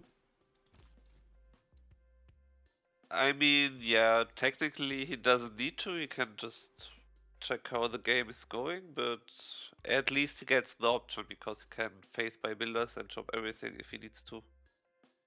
Yep. Max Joe, does Maya campus benefit from geothermal? No. Fortuna Belli, has Maya seen the Wander Northwest? Maya seen the Wander Northwest? Whoa. Panthenal? I think he did. Yeah, he did. He did see it. It's too far away though. That is way too far away for Maya to place his cities. Usually Maya wants to actually keep as tight as possible his empire, or clumped up as possible. Ziltek is also saying it's easy to say since we see the big picture. I think it might be his next city. Still talking about Cree over here. Well, we're gonna need to see. First, he needs to take care of the Mayan scout, and second, he actually needs to see that wonder. Furfote 22 was mentioning he took the Pantheon for floodplains, so it looks totally right for him to go move to the rivers. That is true. That is true. Looks natural over here, getting all of those extra production points from those floodplain tiles. Mongolia, let's see. He has a city patron goddess. We do have him with a +2 campus, another +3 here. Gonna get another +3 soon when he's gonna move to the west side. And I do notice him. Let's see. Irrigation. He's going for irrigation. I mean, I think we know why he's going for irrigation. He wants to get those amenities up, man. He wants to straight them. Imbarus, hello there, sir, and good evening. Thank you so much for the follow. And also Etemenanki, anyone? We didn't really see him put it down, no? Oh, he did put it down. He's just not finishing it. Okay, the trader is gonna help him out. Whoa, going Mickey Wap first here. Okay, interesting choice. Let's see. Bitgoinsk, settle down to the north of Krakow. You do have slingers from that initial city center. Looks like there is a French warrior that is trying to get into the borders of Krakow and pillage his holy site. I do not see yet projects. He did pick up Earth Goddess as a Pantheon, so he's getting more faith pattern from the tiles he's working. And yeah, he cannot stop easily that French warrior from getting there. You can see how Chuck did set his waypoint on the holy site. He's gonna shift enter his unit in so he can pillage him. him. That is a problem. Imbarus also just finished watching other CWC game on another channel. Good to see there are not only French cans. Hello there, and welcome. I hope you're going to enjoy your time with us tonight. Any chance you could explain the build for France? I see he starts with Holy Set. No idea is to get the really fast culture win, but not sure about the build way to do it. So usually with Catherine de Medici France, you do want to open up getting some face generation going. You're probably going to go into a monumentality anyway, and for the majority of the time you kind of want to keep your stats low. You don't really want to go too fast on the stats. Unfortunately, the culture, as you've seen, actually the extra culture that she's getting from those improved resources, it's a bit too much. So after you do manage to get the holy sites, the religion, the reliquaries, or something that gives you more tourism reliquaries, you do get well, in this case, wait, he's not gonna go reliquaries. He can't go reliquaries, right? He can't go. He's gonna get to use his faith per turn into buying out builders for that moment when he's gonna start chopping. The projects do scale, like every after you do discover the projects, I'm basically discovering theater squares, which you're gonna wanna do. They do scale, Court of Love, and scale very fast. There was a how to say? There was a file that was shared in the discussion between the players by somebody, and they did show that the projects scale incredibly fast with text and civics. So it is better to do them quickly. Most of the time you do see it for turn, like between turn 40 and 50, because that's about the time the players do get to feudalism, so he can actually get the maximum output of a single builder, chopping as many tiles as possible. So basically what's going on, everybody in the game is going to want to get irrigation, improve their resources, and when like turn 40, when Catherine de Medici is going to need to start chopping, everybody is going to send him those amenities, those resources, and him, Chuck, will need to have ready around like 5 to 7 cities with enough builders at that moment, with the theater squares online and ready to actually output those projects, and then he's going to need to start chopping. A lot of preparation will need to go, and that's why I was mentioning to Forking Knight that a single difference in the build queues it will slow down the whole strategy up. It's not that easy to actually keep on chopping projects, like trying to get it while we are being taken down. Yeah, but wait, that's quite a lot. So if I understand correctly, if you're, let's say, +5, then it's 25 times 5, 125 tourism. That's quite a lot. That is exactly, and this is the problem. This is where the problem is. But let me actually figure out. I'm pretty sure there is a file somewhere. Give me a second, because I'm pretty sure I had it somewhere. As in, I saw it here somewhere in the discussion in the player chat. Wasn't it one of the last ones that was placed, or no? Oh, there we go. There we go. So this is it. This is how it scales. So you have 1 tech, it's 15 production, 2 techs, already 17. You're talking about 15 techs, is 50 production project. So yeah, this is problematic. And you might say that this number is not that big, but if you take a look at the text that you require a lot of text to get through, right? In the middle. Like that's 1, 2, 3, 4, 5, 6. 7, 8, 9, 10, 11. That's 11 texts that I have right now until I hit education. It's 13 to hit education, and then 14 you get engineering. So we need to take a look around between 10 and 15, I would say. So it's 38 it's 38 a project, and this is only text. I'm pretty sure the civics should affect this also, if I'm not mistaken. Yeah, I think that the issue is that there are more techs in game than civics. And the basic mechanic is that the more techs or civics you have, the more expensive your districts become, and also the projects. But it's worse if you have high culture and low science, because there are less civics, and if you get the culture from the projects, your projects are incredibly expensive at some point. Yeah. Yeah. There is one positive aspect, because if you unlock more techs and more civics, also your job value increases. So that's kind of balancing it out. But as soon as you run out of jobs, you just have You can't bigger build it anymore. expensive districts Yeah. Yeah. and projects. So It's an if you all-in. start that at It's an time, all-in. yeah, Yeah. it's some kind of all-in oil realm. Yeah. But to be honest, I was taking a look at the cheese strategies from StarCraft 2. I know it's not really the best comparison here because, well, turn-based versus real-time strategy. But the same is happening there. When you're talking about cheeses, it's an all-in. It's very hard to deviate from any kind of cheesy strategy. Let's see how things will evolve here. We do have wow, Darius walking in and taking a builder. That's a 3-charge builder that got taken away from France. I'm pretty sure France is not gonna like this. Is this a sin? Or is this a half sin? Like yesterday we did decide that escorting settlers without, or I should say unescorting settlers and losing them. Oh my god! Oh, that is definitely a sin. That is a sin. The city got hit by the mighty flood. That is a sin. Jargil is saying it's a skill. Oh, is it? Formula takes into account Civ6 or text, not both. Oh, I see. Civ6 or text. The formula can be found here. Hunde Priester, can you send me a private message? Let me actually send you a whisper here. So, Hunde Priester. There we go. Oh, I need to... Hello. There we go. I open up Whisper, so you can send it there, and I can open up. Thank you. Just going to say those crocodiles seems very appealing. Yeah, they do seem very appealing. I'm pretty sure. The top saves are not in this game because they're probably banned. Meanwhile, Maya is crying in the corner. Yeah, it is what it is. Okay, let's see what's... oh. Give me a second. Give me a second. I need to go. Forking Knight, if you wanna talk a little bit here, need to open door. Yeah, sure, I can. On to France, it will be interesting because I'm a little bit surprised that he's only going for 2 holy sites.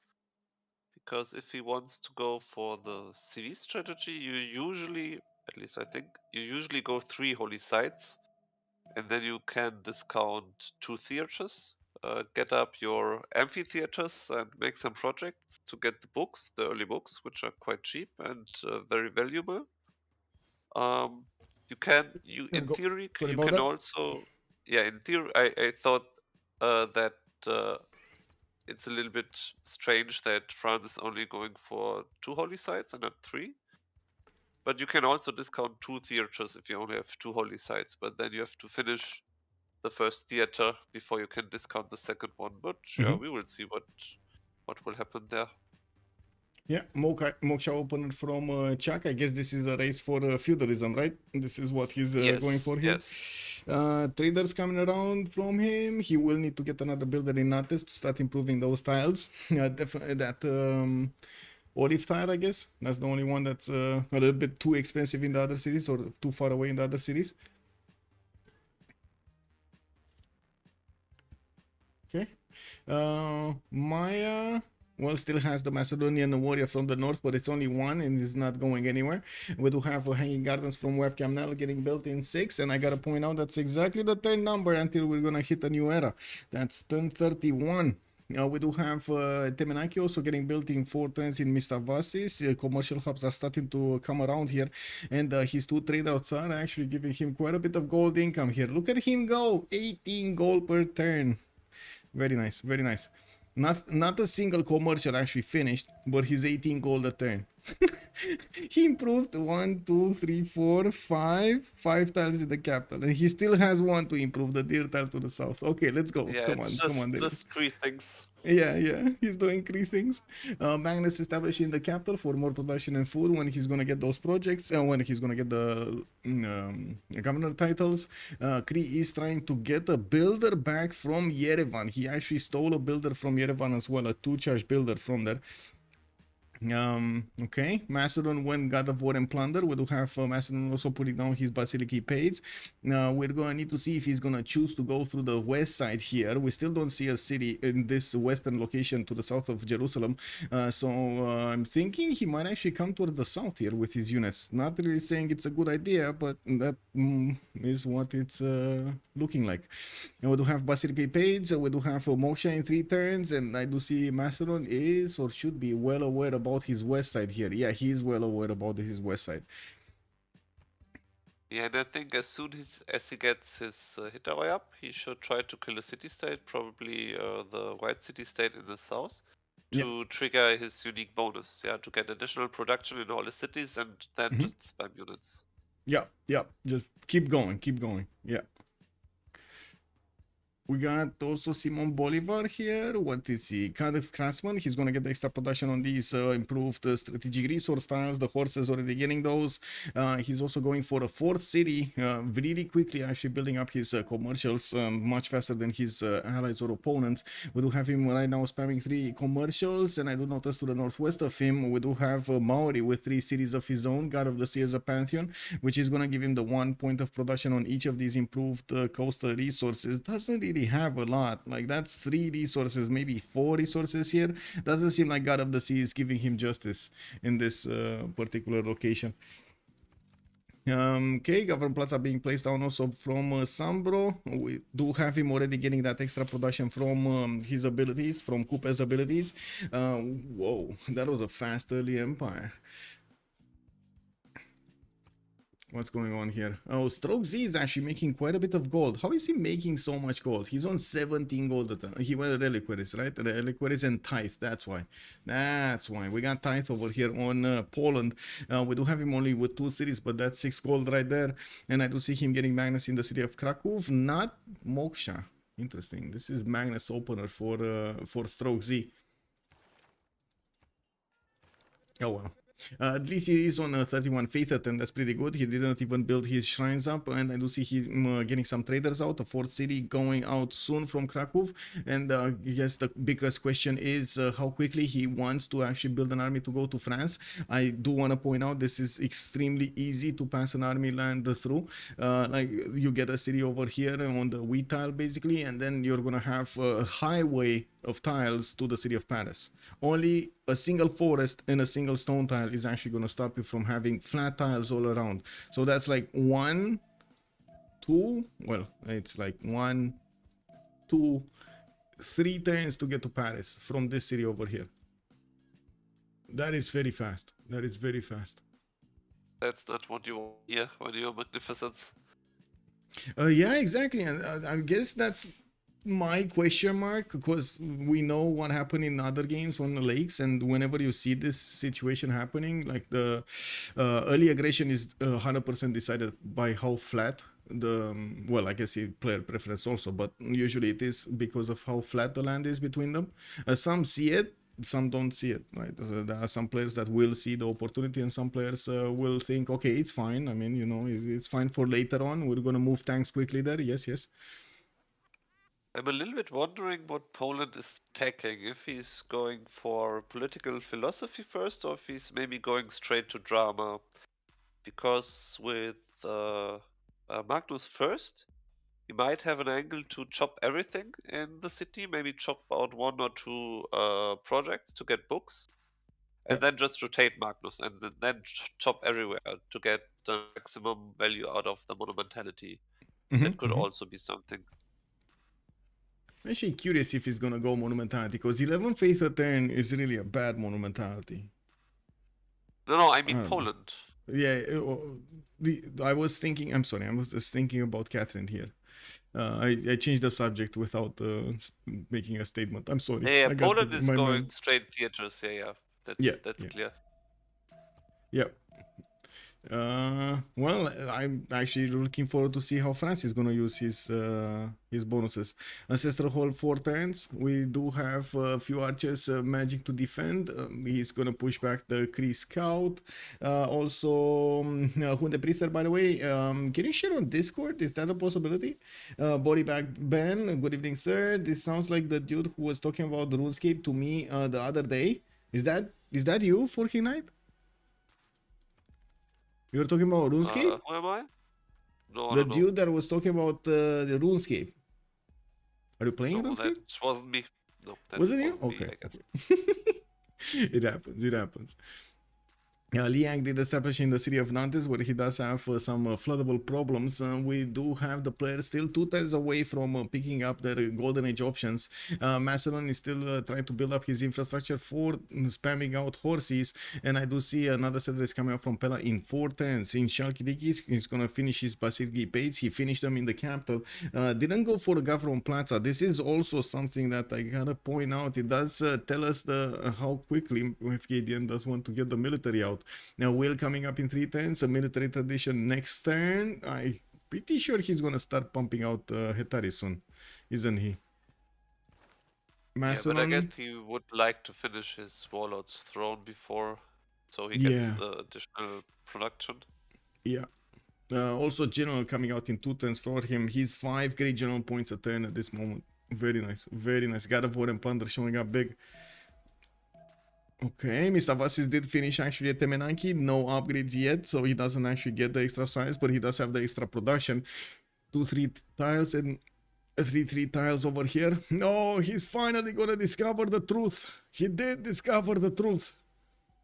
Okay, okay. I am betting $2 that Darius has been kicking himself for the past 3 turns since he found Zangidanxia. What do you think, chat? Is Darius kicking himself for not settling a city there and getting a free merchant? Sounds like him on the Civ discords. Oh, I see. I guess Forking Knight, you're how to say how do you call it? Your name precedes you? No. What was it? There was an expression over here.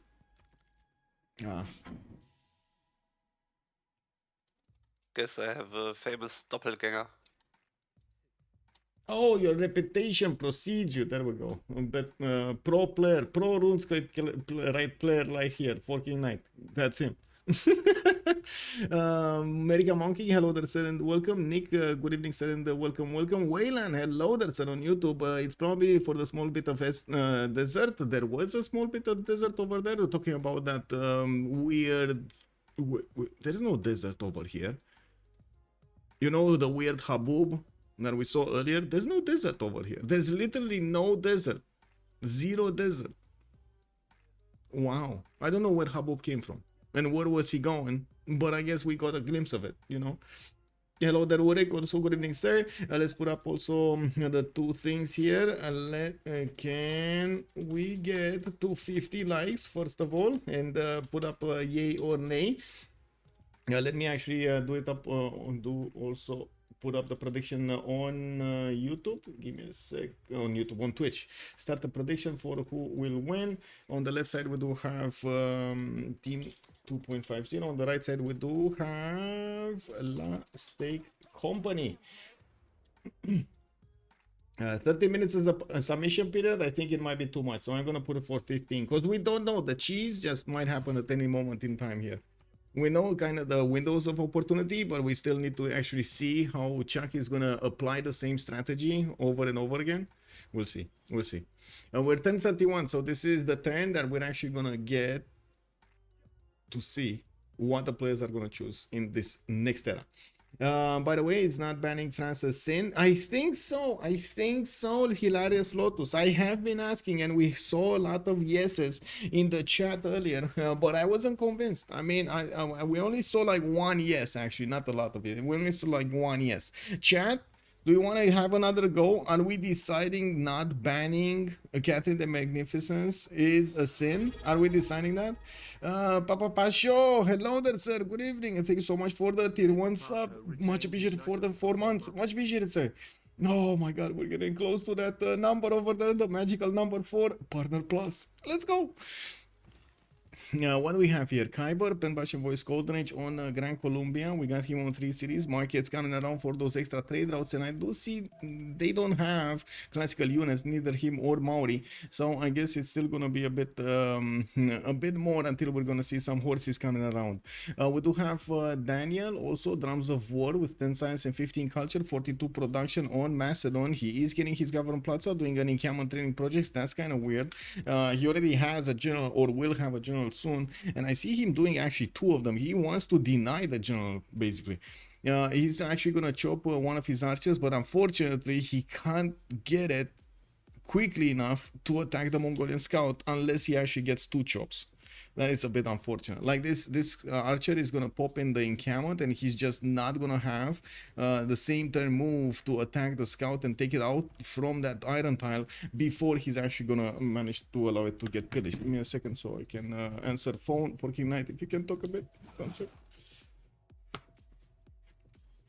Hello. Yeah, it's totally fine. I think he will get the pillage, will lose the unit, and it's a good trade-off. You just slow down him a little bit, and it's okay. But you can see he's already going for the Hitaroi, so Mr. Maya will have some kind of fun. But actually I think that probably Maya is one of the Civs that has a good shot at dealing with Hitarois, because Maya will get the science up and he will have good science, so he will get to the important text and to upgrade for his units. So yeah, Maya should deal with it. I hope so. Well, let's see. Shigitor also, oh my god, if they lose, they took out Poland from the strat, so Team 2.5 have clearly done their homework and think they can hold it. That's what's going on over here in the chat. Let's see if they can hold it. Team 2.5 definitely will need to defend this properly. We do have the Macedonian Hetari carrying out here from the series of FKDN, and I don't see in the Mongolian scout did manage to pillage that iron tile.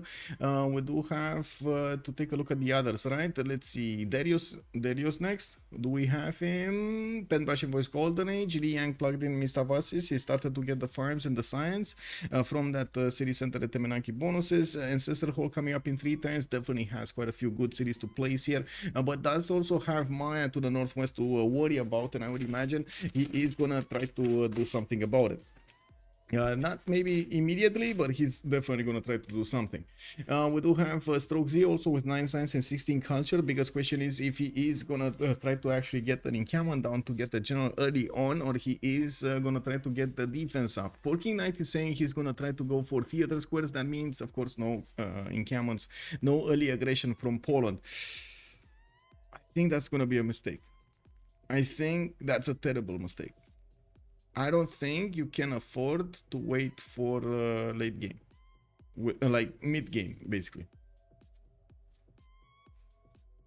Can you? King Knight? Can you? Do you think? Oh my god, I have the microphone muted on Discord. No! I was talking to myself, King. Oh my god. It is what it is. Kick. Yeah, it just happened. It's fine.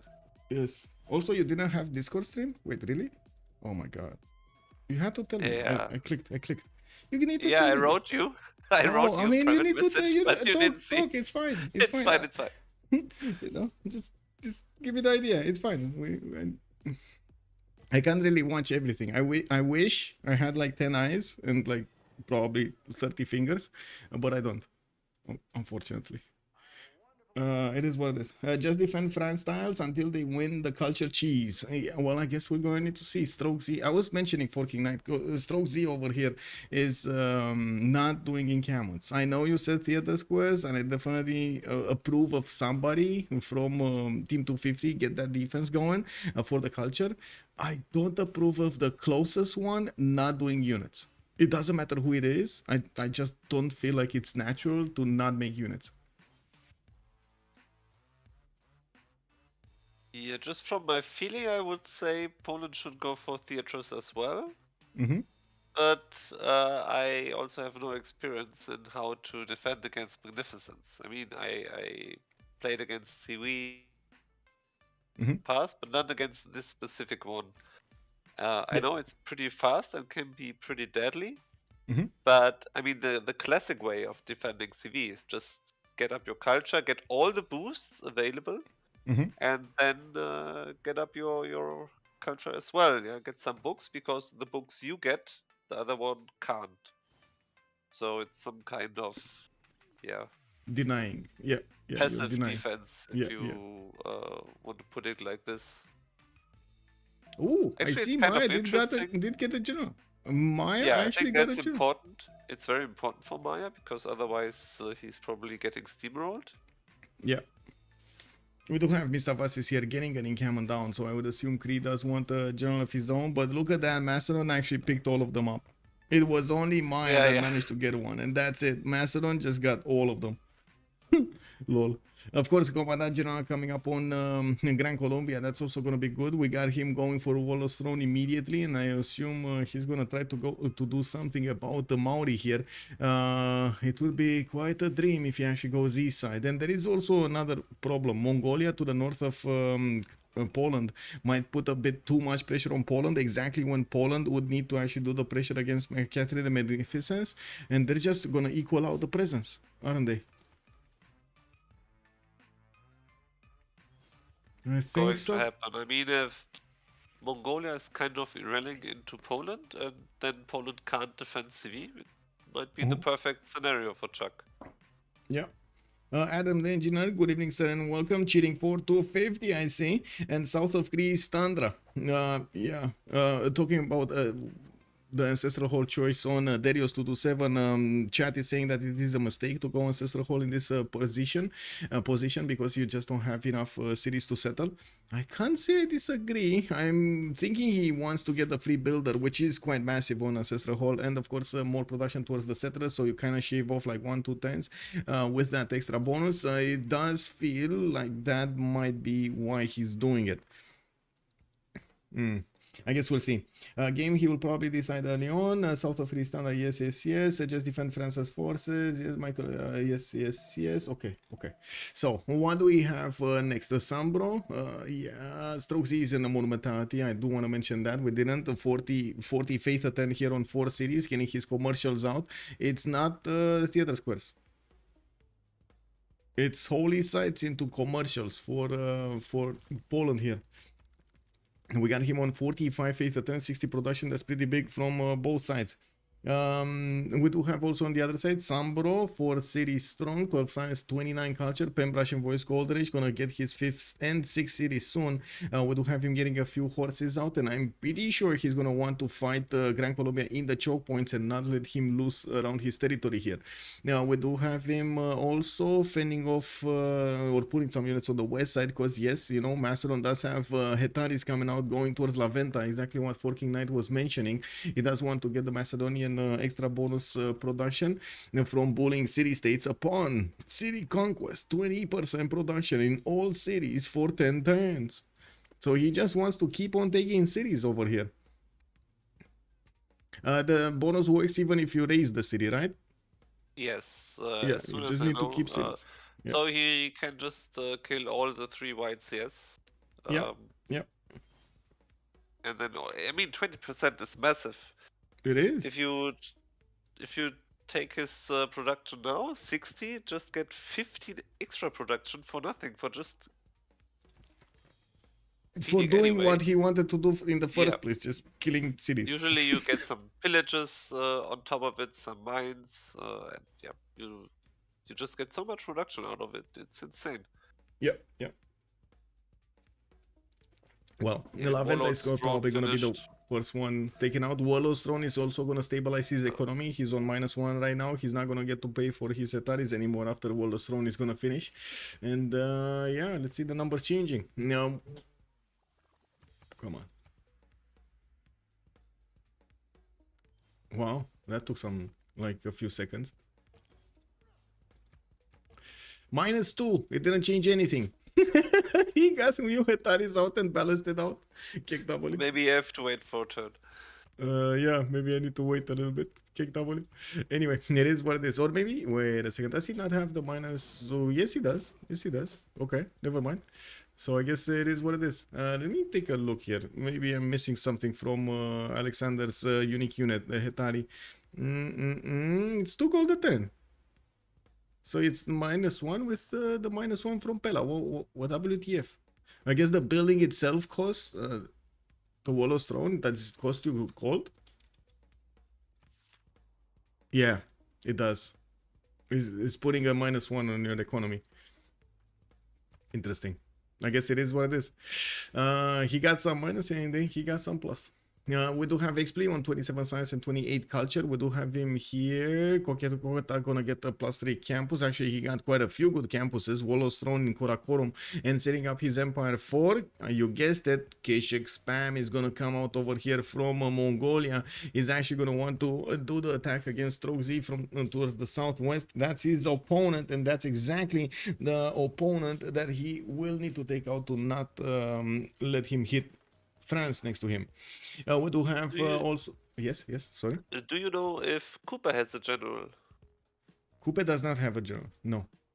Because that's also an issue, because he's playing against a guy who doesn't need a general, but Macedon is just killing the units of the city-states and and he gets science from it, but he also gets general points from it.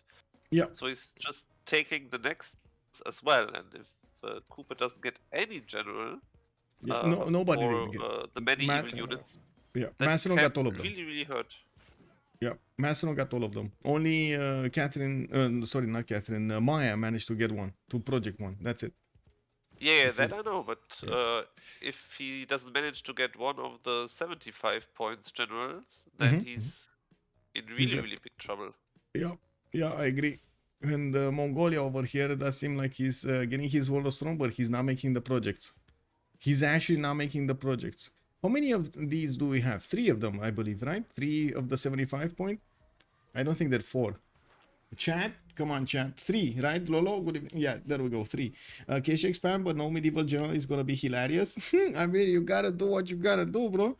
You know, like, what is he gonna do otherwise? And we got some more settlers coming around here from France. As you can see, he's not chopping right now anything. And we do have him getting some more builders out. And, of course, settling the Cocoa Heaven. Oh my god, look at this Cocoa Heaven. 2, 4, 6 tiles over here for him to improve in just one single city. And he has a T-tile also into the northwest. Wow, 7 amenities just from one single city. Okay, well, we got the theater squares coming around here, and I do see Chuck is on 44 culture, 46 production, 27 faith a turn. We do have him also plug in Magnus in the city of Lyon. Paris did get the Moksha opener. Now we do have Chuck on Monumentality Golden Age, so he can definitely use his faith per turn to gather some more of these builders. With 3 extra cities out, he's actually going to be on 6, and that's his last one. This should be his last settler in Lyon. That's the build, right? 7 cities. Yeah, probably you just settle everything where you have a lot of chops and then you start chopping. Yeah. But he has only 2 theaters right now and probably no books. Because he also has no amphitheaters. Oh, I see Kumasi does not want to be forgotten over here. And he's actually going to push Maori. We do have Gran Colombia trading to Kumasi and getting a few horses out in the meantime. He's actually going to get to the southeast of Wakarawarewa and might actually do quite a bit of damage against the Maori tiles or city centers. We do see him also deploying a few units to the south of Kapiti, so he takes away the attention of Maori from the east side. That's actually quite big. I can't wait to see if he's going to get surprised over here. But it kind of looks like he will get surprised. Yerevan and Kumasi in the same game. Yeah, got tier. Lancer, where's the medieval fairs? Where medieval fairs? 6 turns. 6 turns medieval fairs. On Chuck. We got him also getting bronze working here. And let me actually follow up on the information that was given. So another general, Timur, has been recruited. There are only 2 generals remaining from the 75.1. Ethelfled and another one.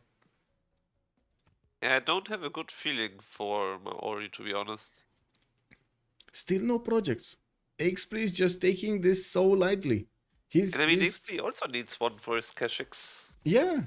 That's exactly what Chat was saying. It will be hilarious to actually see Mongolia not benefiting from Kashik General, KW. How is this possible? You know? Ah, you see, no? Theaters on Poland? Yeah, one. The guy knows what he has to do. Well, I do not believe you can defend with culture in this particular situation. He's gonna die to Keshiks, from Knights and Keshiks. While he needs to get his science up, otherwise he will get issues when Mongolia is printing. Wow, game just disappeared from the screen. Oh. Lol. Not even a fire axis crash. Game just disappeared from the screen. Lol.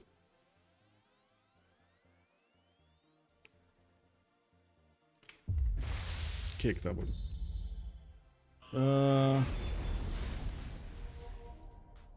I'm not gonna stream in 1440. I think that actually puts a bit too much pressure on these games. Let me actually put this. Yeah, that's totally fine.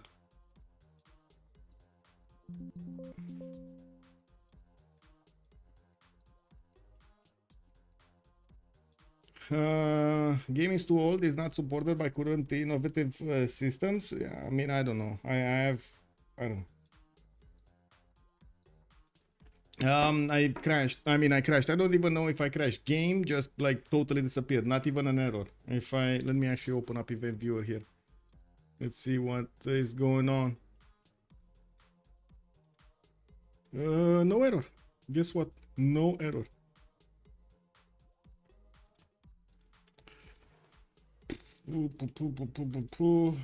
Joining back. IO202, hello there, sir, and welcome. Catherine is going culture victory. Maya and Coupe have to front like Giga.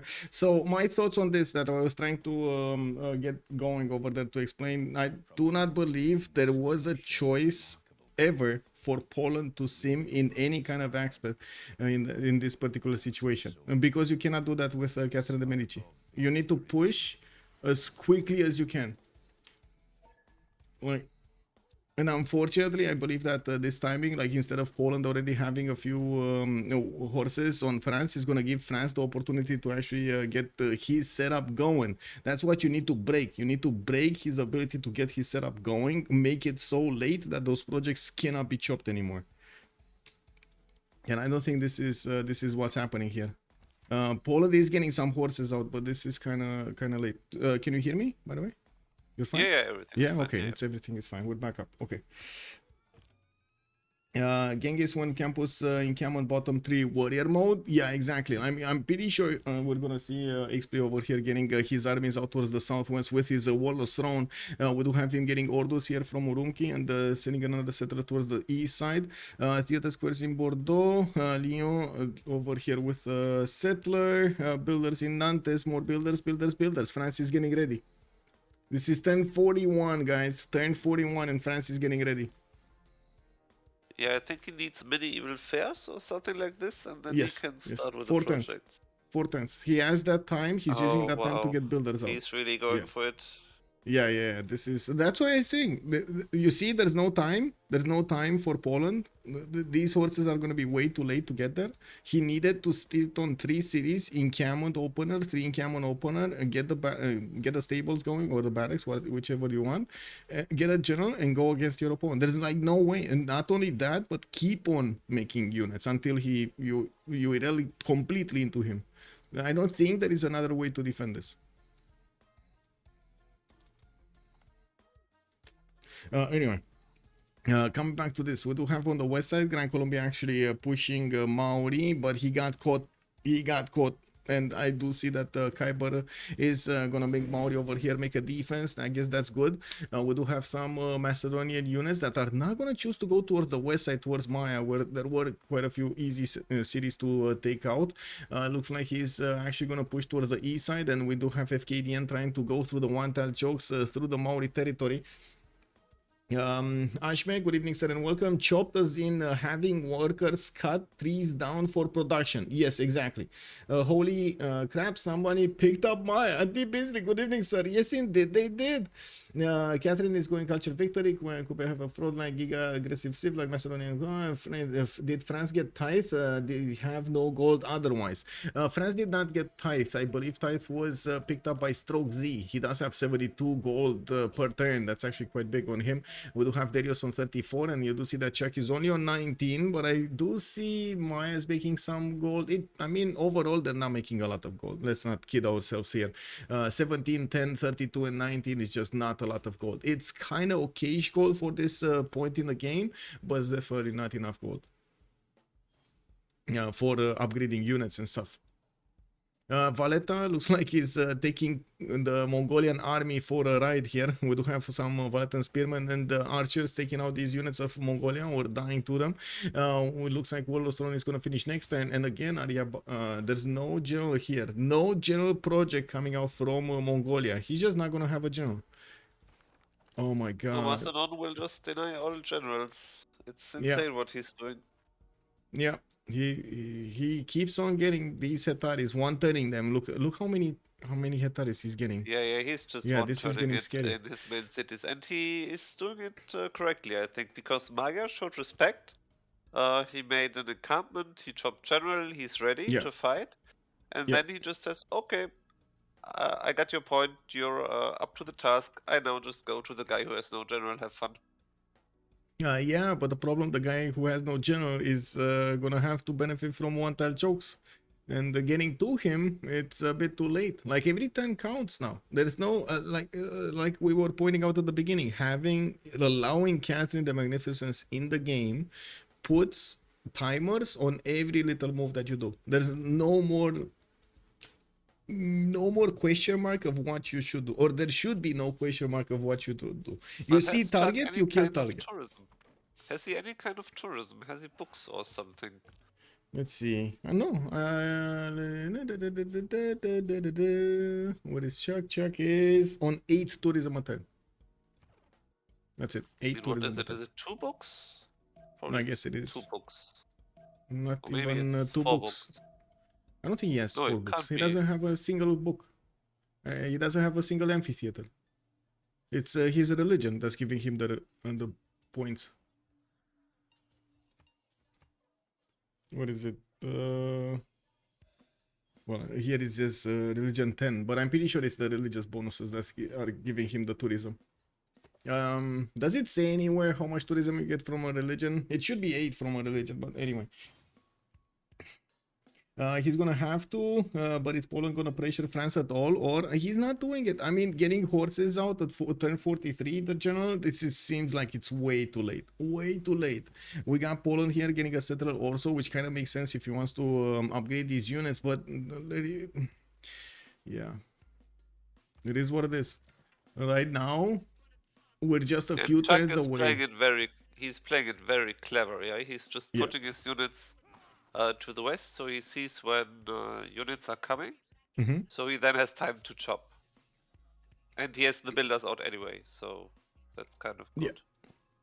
Yeah, we're gonna see those projects being chopped over here next turn. He's getting medieval fairs. Yeah, I mean, he is ready with the builders, but I would anyway think that he should at least go for 1 theater project and get 2 books, but I guess he knows what he's doing, so we will just see how the magic is coming now. Yep. Now we do have Poland over here trying to defend this with just sheer culture. It's just for 34 culture. Just for 34 culture. Straussy is on 26 science a turn, and I do see him also on 20 tourism a turn. Again, that religion plus the relic, 20 tourism a turn. We do have him getting traders out from Rocklaw, getting new amphitheaters in the north. He's starting to get these projects to allow him to recruit the writers. This is giving him a good influx of culture, but unfortunately, as we've pointed out, it's way too much tourism coming out from each project that's going to be made over here from Chuck. And when you start adding them up and chopping them extremely quickly at this moment in the game, when the defense hasn't been matured enough, or the culture requirement hasn't matured enough, It's what is giving France over here the edge. And we're going to need to see if these 16 defenders are going to be enough. I don't think it's going to be enough. They should have been on like maybe 30 defense, 30 defenders at 10-50. Oh my, we're seeing this in slow motion. It is what it is. Darius 100 production. I do see Stroxy also on 108 production. We're not even coming close to the second era. While we do have a lot more theater squares coming around here. Looks like the armies of Gran Colombia are actually taking a beating from Maori. Maori getting his toas out. I do notice Macedon is getting through. Oh my god. The mortal choke is broken. Yeah, he's getting through over here. FKDN 2, 4, 6, 8, 10, 11 hectares on the east side. That's a disaster. That will at least cost the northern city.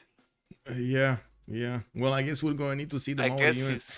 I guess he's fine if he puts the Toas in front of Tehokianga, but I don't think the northern city can be defended. Oh my god. The Toas are actually breakable. They're the same strength as the Hetaris when the Hetaris have the bonuses. Oh yeah, no. But they can also make their unique improvements. Yeah. What was that they called? Pas? Yeah, it's Pa. Okay. Papa. And that's actually really strong. It's similar to Roman Fort. Yeah, it is. Also, Buddy Back Ben was mentioning out Valletta also got tier city state there is, also Minerva and the money. Let's go. The amount of builders, yes, when the priest there is Catherine de Medici is getting everything and he's starting to get the projects. There we go. The first project is getting chopped here in Lyon. Did he get? I don't think he got one finished. That's the first project. Wait, did he get too much culture and everything?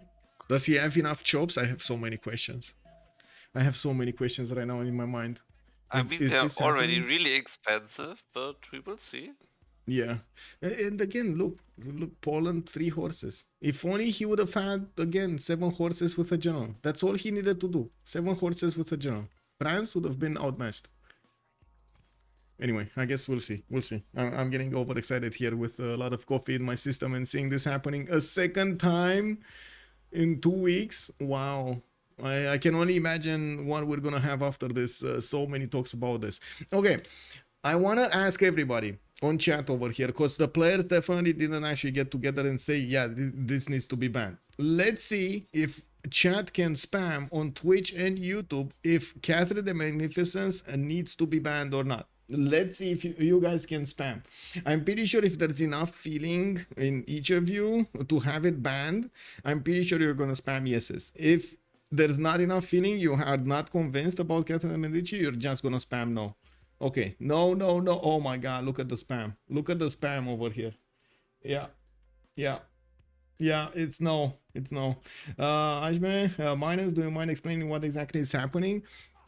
Yes, sir, I can explain. So we do have Catherine de Medici over here, which from the get-go, from its implementation in the game, it does benefit from the Court Festival project or the Court of Love or something festival project. This gives you a significant boost in your amount of tourism that you get to acquire at this moment in time. It gives you tourism equal to how many amenities you have times the, or I should say, times 20. Or 25. I think it's 25 actually. It's 50 times. It's 25 times 25. So you can imagine everybody right now, everyone from the game, from his team is sending him amenities. Everything they have, they improved as much as they could. They rushed irrigation, and now every one of those amenities is on Catherine de Medici. You know, when he's getting the projects, he's getting a massive influx of tourism at an early stage of the game. This actually allows him to acquire the tourists, the international tourists from the game, which puts him one step closer to the victory condition for the culture victory.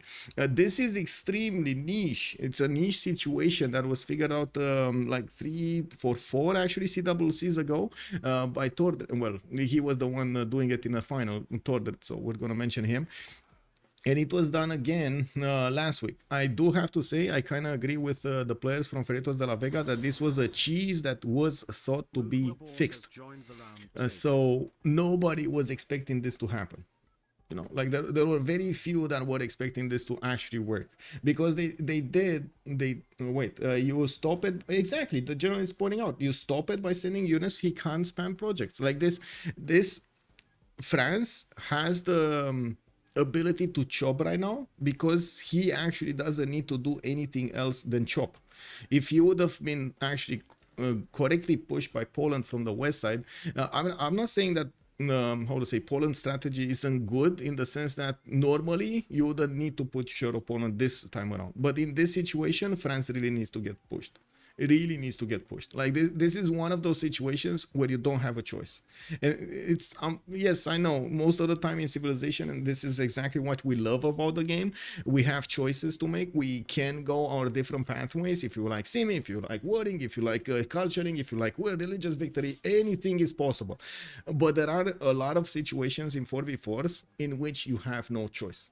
You need to go naval or you lose. You need to control the seas or you lose. You need to go nukes or you lose. You need to get to GDS before your opponent, you lose, and so on and so forth. So exactly like in chess, you do have certain strategies forcing you, basically you're getting forced by your opponent to react to them in a certain specific order to actually manage to counter it. Tourist, please, let's see.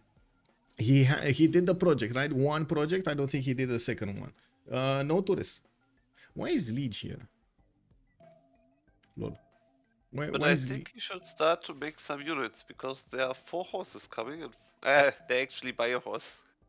Yeah, they bought a horse in Paris. Yeah, but I think he should make 2 or 3 horses, and then this pushes over, and then he can. You say 2 or 3 horses, again. But Maori here is gonna take a beating. Later on in the game, I'm pretty sure Kree is gonna be fine against Maya. Maya's gonna get pushed by Macedon. Let's see. I do notice Poland is stopping the project from happening. What is it? Is this gonna stop? I think the horse being on that tile should stop it, right? Or it will get pillaged and it will stop it. It will pillage it and stop it. Actually, I don't know, to be honest. Could well be, but I don't know. Well, if you don't have the district, you shouldn't be able to do it. He's not doing it. Guys, I'm calling it now. This actually might be the cheese drop. Unfortunately, I don't think he's getting it. This is not enough. That's the main issue with it. Yeah, forcing lines is the chess lingo for that. Yeah, exactly. Forcing lines. Okay, that's good. That's good. So if I understand correctly, this is a way to quickly take the tourism culture victory early, and it's greedy but could be prevented. Exactly, Ashmi. And this is a very niche situation in which this actually happens. Like, you have to have so many things in your empire coordinating so you can actually get the best amount of tourism, and the amount of tourism you need to get the victory condition. You need a lot of projects, and as you can see, the rainforest shops in this particular situation are not enough. The fact that he's getting pushed is getting to slow him down a little bit, and the more he's getting slowed, the more civics, the more text he discovers, the harder it will be for these projects to get made. Chuck is not him. Chuck is not him. What do you mean? Francis Irella, he doesn't have win from this. Yeah, at this point, like if the game would go over and Chuck misses this project, misses this cheese, I think it's gonna be a 4 versus 3 by the looks of it. Can he do anything here? Later on, I don't think so. Like, Wing Hussars are just gonna clean him up. I mean, it's kind of surprising that he hasn't achieved a single tourist right now. It's the threshold. It would be nice to actually have the numbers updating immediately and not actually per tourist, but unfortunately, it's like the game has a few thresholds that it needs to pass in order to give you the readout. He didn't pass those thresholds. Like, you need to get to a certain amount of tourism. Oh, wait, did he get it now? No. Still zero. Still zero. Last time we saw it, he was like on 7 or 8 immediately. Like when he chopped the first 3 projects, he was 7, 8. But he doesn't have any tourists yet, which seems odd. I don't think he has enough resources. Let's count the resources. 1, 2, 3, 4, 5, 6, 7, 8, 8, 9, 10, 11, 12, 13, 14, 15. Okay. What's this? Coupe. 16. Wait, 15, 16, 17. 19. Oh, that's not work. Okay, it's 18. 19. Does he have any in the water? No. 20. No, that's actually Gran Colombia City. Kick, not even 20. And who's the other ally? Maya? No, we looked up Maya. Mongolia, we looked up Mongolia. We looked at Coupe. We didn't look at Maya. 20, 21, 21, 22, 23, 24, 25, 26. Wait. Yeah, 25, 26, 27. That's it, 27. But So as it looks right now, they are just losing on all fronts, yeah? Darius Yeah. is big, Strongzy is big. So it's FKDN and 20. Kaiba, they are raising cities from Cooper. Chuck seems not to get anywhere, at least not right now, so I think they have a hard time with the CVGs. Ah, there we go. Oh, there we go. There we oh, go. maybe it's not such a hard time. Maybe Yeah, it I mean, updated. I wanted to put it Wow. up on the screen here because I did a quick calculator thing, and it is. Let's put it up. Let's put it up. We got 675 tourism made out of each project at this point. 675 plus or minus, maybe if I didn't count enough amenities or they did do some extra. 675 tourism per project. 7 out of 18 is really serious. Yes. Yes. And he only needs a few more turns, like 4 more turns to get these going, 7 to get that in Toulouse. So in the and this is exactly why I mentioned that you can't go 4 units against your opponent and expect you to stop him. You need to get 7 at least in a jump and keep doing it, like keep spamming them against your opponent because of this. He can buy out units, he can defend his borders, he can push you out, and you can't do anything about it. And then it's too late to get your units out because the pathway is going to take you too long. The time to actually move the units is going to be too long. But this is incredible. Metro, good evening, sir. That's what I thought. Well, it's enough either way. Yeah, I don't understand why she needs to get all luxuries. Anyone care to educate me? It is because, Smolior, it is because of how the project is. Like court festivals over here. When complete, this project awards 50 culture, just, flat number, and 50 tourism, flat number, on standard speed. So you cut these in half. So you get the online speed. So it's 25. And then, based on the number of excess copies of luxury resources Francis possesses.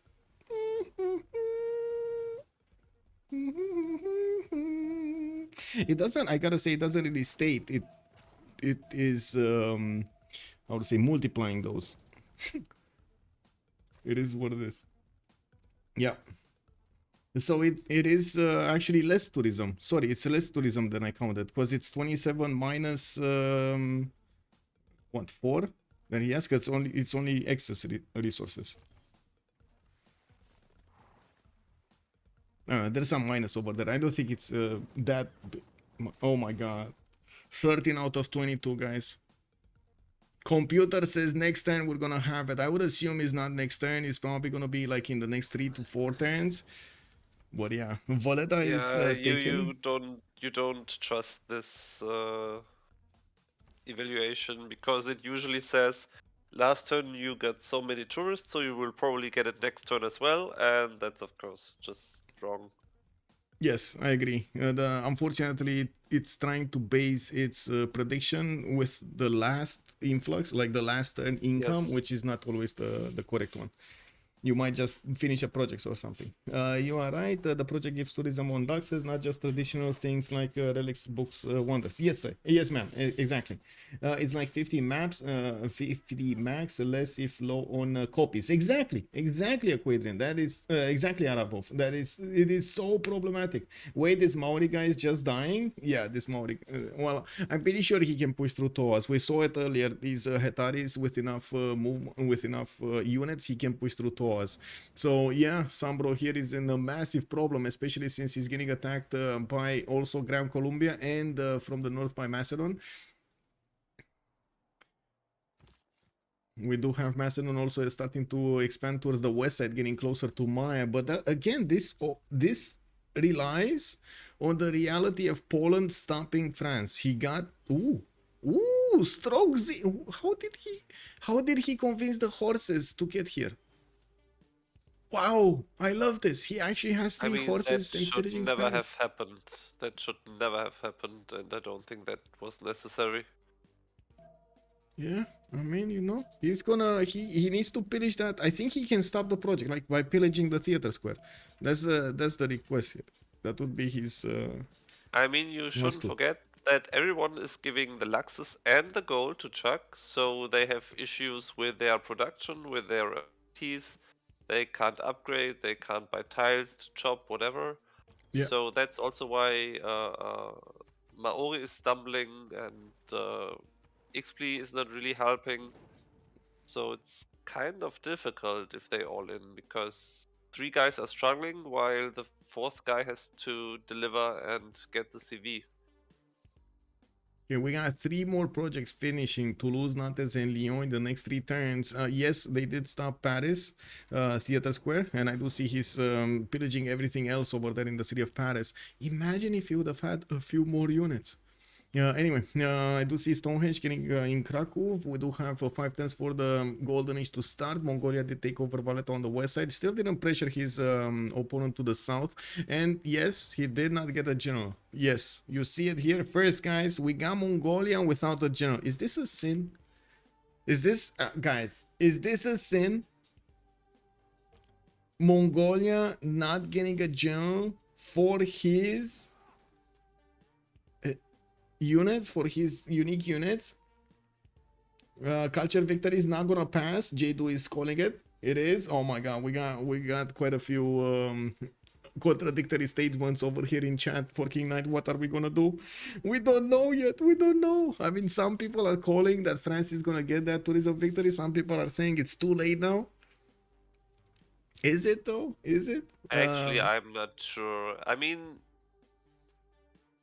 just check what is happening on Poland. Genghis is now spamming units on Poland, so Poland can't pressure France. And as long as the others are at least surviving, I think France has a good shot to just win this. Oh, he chopped another project in Toulouse, and he's gonna chop another one. So wait, we would need to see this rolling over. I'm pretty sure we don't see this. We're at 20. Poland has to do the culture defense, but if Poland has to defend Genghis now and has to make units, he can't chop theater projects, he doesn't get more books, he doesn't get more culture, and then he can't defend at a certain point anymore. So I think right now France is in the driver's seat. I do want to point out over here, the defense is going higher. 14 out of 29 for Chuck to get this. He's dealing with the horses in his capital, but he does have quite a few more projects coming in, getting chopped over here as quickly as he can get them going. But you can see how impactful a single civic or technology is. The Court Festival project, 11 turns to build. Also, I do want to mention what the general said over here about Poland. He was expecting Mongolia to push him, so he wanted to get a defense up against Mongolia, and Mongolia just went freeze him.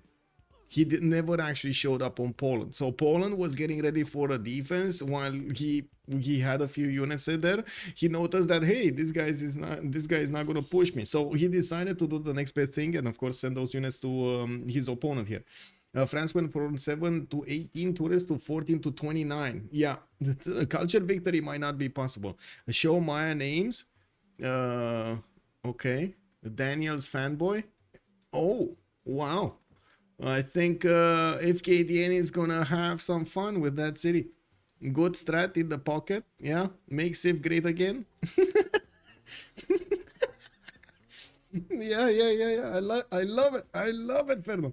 Where is Colombia? Colombia is over here. Wow, getting a boat out. I guess that's for his era score. We do have them very close to the edge right here. 4 turns until the era is gonna switch. Maya great science, but 0 money to upgrade units. Yeah, I mean, they need to put everything over there on check, getting the victory, and this is where it's starting to go sour. Let's actually see. 21 out of 28. 21 out of 28. He's getting another project next turn. He's trying to build another one in Bordeaux. No more chops in that city center. Actually, he does have one here, but he needs to buy the tile. He can... Oh, no. He could have unimproved these and chopped them, but I guess he wants to work them.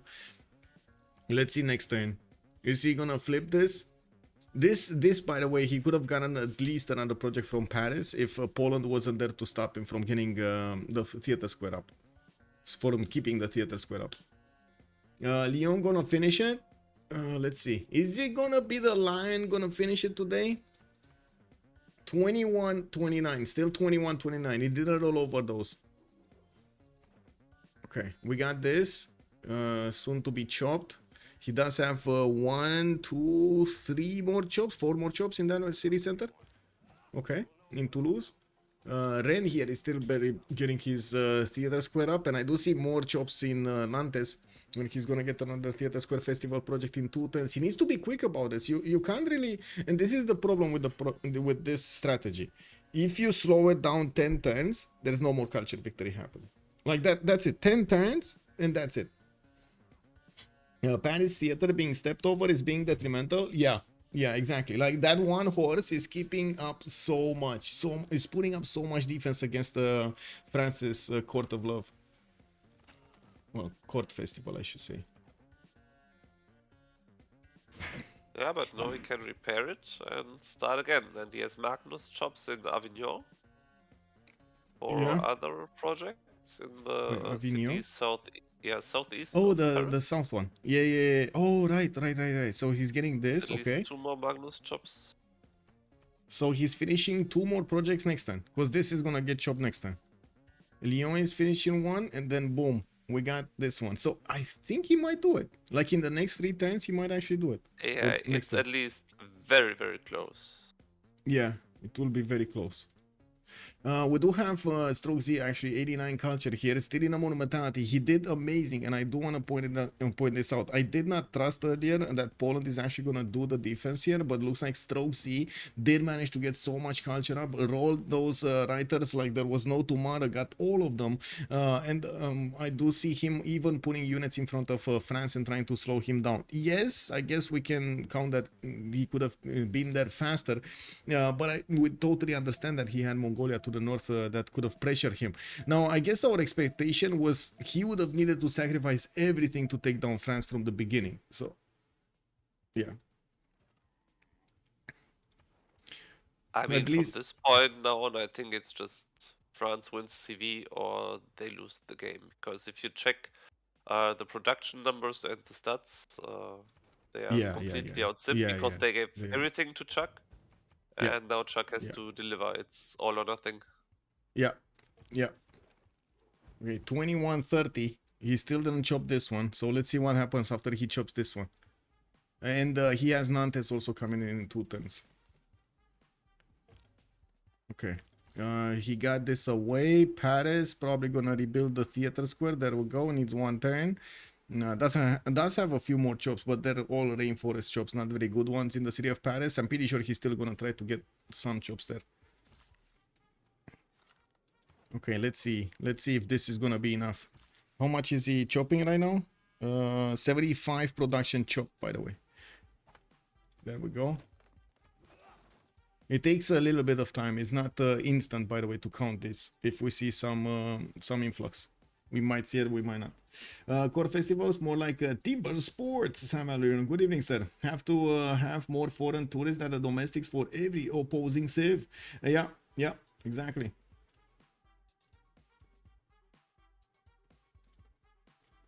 in the northern city. He was building a university while Hitteroi were coming. Yeah, there we go. So he might 20 have an issue, but I think he might have the issue. But it's not affecting the game if it's 28 out of 29. Yeah. There's next project is gonna push him. Well, actually, next 2 projects ideally, as the thresholds look like. It kind of looks like they're coming up in segments of 7. Yeah, you're right. Yeah, 10 turns ago I wasn't believing this would work again. Yeah. But I mean, maybe Chuck was right all along. what was Chuck saying? Yeah, maybe he was right with going for the strategy. Oh, going for the strategy. I mean, Yeah. again, I think the execution of the defense could have been way different. But I do have to mention this. I totally agree that we like Civ for a few things, and we severely dislike being forced into one single counter strategy. Like most of the players will severely dislike doing one thing to stop something, another thing. But I guess it is what it is. We're going to see. This is. He will have a project in Nantes. He can chop now. A flying toilet is actually asking us a very good question here. I did not check for a double entertainment complex. No, I don't think we do. It. Yeah, I don't think we do have one. No. It should be on Poland, right? He's the defender. Yeah. So if it's not on Poland, it's not on. Wait, where is it? No, Darius is the defender. Sorry. Darius, Entertainment, and Colosseum. Yes, one. Yeah, that's one. And second one. Yes, he does have. Yeah, he did. He did build both. He built both. Yeah. It works because they didn't consider culture victory at all. On FDLV, yeah. Or are you talking about this game? This is gonna be banned. You think it's gonna be banned? Interesting. Let's see. I mean, I'm pretty sure if there are enough players not wanting this, they're gonna want to get the vote done. And when the vote goes and passes, it will be banned. Let's see if it will. Was Forest balancing turned on for this game? Hilarious Lotus, that's a good question. I don't think forest balancing as it was implemented in BBS was actually implemented in this BBM mode. We're using battle balance maps. Yeah, there is no forest balancing, if I remember correctly. It's extremely hard to counter something like this without hard pushing to counter it. Exactly, Bodybag. Exactly. You need to push early. If you don't push early, that's yeah. You're not gonna get to stop. If I remember correctly, the forest balancing is part of the new BBM. Is it? Okay. I think so. I'm not 100% sure, but I once spoke to, I think it was Panipus. Because right now if you play, let's say, FFA, and you vote on the map settings, you can decide, do you want forest balancing on or off? Yes, but that doesn't do anything. It's not possible, it's possible to turn it on or off because the mask is not working. The preset has no forest balancing because it's just enabled every time. Aquadrian calling out sin for Poland to not build those 7 to 10 horses and for Mongolia to not push Poland to defend France. Is this what Stream Chat is coming to? Stream Chat, Twitch and YouTube right now. Come on, give me your feedback. Do you think this was a sin from Poland to not attack early France over here, to push him, just rail into him with everything he could, get those horses to run around everywhere? I mean, it's hard to defend culture victory against, for example, free sim Russia, but at least you have some time. Yes, at least you have some time. We got 28 out of 32, and it does seem like it's gonna take him quite a bit of time to get the next core festival projects. Or maybe I'm wrong. We got a builder here that's gonna chop the next one next time, and that should be enough. That should be enough. We got into the next era, and I do see Chuck is in a golden age. We got 2 normal agers, XP and LDK from one side, full golden age on the other side. But this is about to be, crossing that threshold that the projects might be a bit too expensive, and he has no more chops. If these projects don't actually do the trick and create magics to defend this, they could just CC right there. Yeah, Darius Oh. just has to focus on boost. He has to get every boost that is possible. Yeah. Crowbar here is asking us a good question. Why is double entertainment complex important? Because the culture victory is defended by the culture, the total culture amount of the defender. If you do manage to get the boost from the Civ victory, any boost from the Civ victory, it will add to your total culture requirement the extra culture that you got for the boost. So as you can see, 30% of drama and poetry. Bam! You get like what? 12 points or something like that. You get on entertainment complex, and this is the important part, on the entertainment complex, which is kind of far away, professional sports here. This is a 1311 points of culture civic. It gives you 30% from this directly in your total requirement. So yeah, that's big. That is a lot of defense just from one single civic.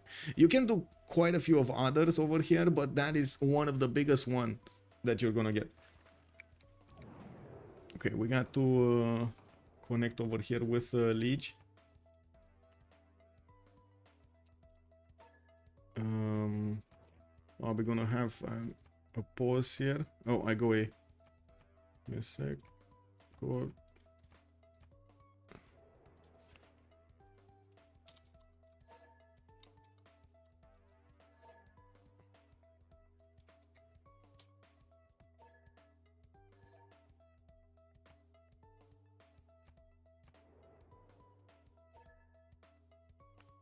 Imbarus, I mean, this cheese doesn't make sense lore-wise. Like, what happened? French-made theaters plays so cool with other countries' luxuries that everybody went to them. And what exactly? They mixed so much. They mixed so much their gene pool that there was no other gene pool than the French gene pool. They took over the world, Imbarus, taught everybody to behave in one single line of behavior. That's it. You know, one line. It is what it is. They had so much fun. You know, everybody speaking the same language. Hilarious Lotus, also people calling everything but science victory cheese nowadays. It's kind of cringe. Yeah. Why is it? Wait, wow. Cheese the culture victory, bro. Okay, still 28 out of 32. They're in the World Congress, so we're going to need to see what's going to happen afterwards. But it looks like we might actually not see this pass. We might actually not see this pass. With the Polish troops also getting ready. Poland is on 130 culture. So Winkasars next turn. Reformed Church next turn. On Darius, we do have him on 133 culture a turn. And let's actually see the numbers. 28 out of 33. Okay, wait. So he chopped another project. This is what I was waiting for. He chopped that project. Nothing's moving yet, but that should be another 5. Because we didn't see any boost from the other ones. He chopped another 2 ones or finished another 2 ones somewhere. Oh my god. He also chopped in Avignon? Yeah, there we go. Oh, this is it. Yeah, this is it. 35, Are they allowed to call it out now? No. It's next time. You have to get the... I don't want to call anything. I don't want to call anything, man. It's the players need to decide. Yeah. I'm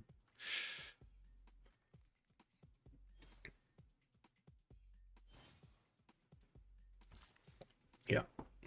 Oh well, this is big. Keyboard asking the slot order. That's a very good question actually. Chuck is the first one. He's gonna roll in the points after he's gonna be Strokesy. Wow, that's a high ping right there. 760. But imagine these horses from Mongolia being there 10 turns earlier, so France is not getting the treatment from Poland. Yeah. Maybe it would have been over all along. Yeah, a lot faster. I do have to mention Mongolia has kind of a weird placement over here to get those units to France. But yeah, I agree. Defending France over here would have definitely needed to happen. They did get the gold and invested into him. Yes, but sometimes it's just enough to make 5 horses, send it to Poland, so he has to make units and has to deal with it, so he can't go to the east. It's not about killing cities, or maybe it's about pillaging some tiles, but it's mostly about keeping him busy. Yeah. Kraso, good evening, sir, and welcome. I do want to echo what Linda has said. Chuck did not invent this strategy. This strategy was first done 2 years and more ago when Chuck wasn't, I don't think he wasn't even involved with BBG, if I remember correctly. Yeah.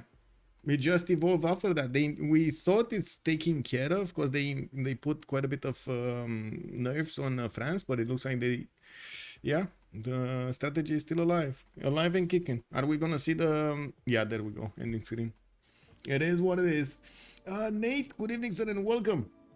GG, I gotta say, massive play over here from Chuck. Did manage to get this victory with Catherine de Medici. It was allowed in the game, which was quite unexpected. That's exactly what was the discussion about last week. To pre-game ban it. How did they allow it in? I think they took a chance, and it looks like yeah, they couldn't handle the defense there. Unfortunately, it is what it is. Last Day Company is going to get another point on the board, and we're going to need to see if they do manage to get into the playoff phase. We do have them. Give me a second here. Get everything into the same channel. So Last Day Company is going to be 5 games with 255 games. They're going to be 3-2, 3-2. They're going to be tied. Actually, Last Day Company will get tied right now with Team 250 on first and second slot of the Group C. That's big. That's big. Okay, for King Knight, do you have access to the CWC channels, or do you want to join us there? Or? Yeah, I can join you. Okay. Second.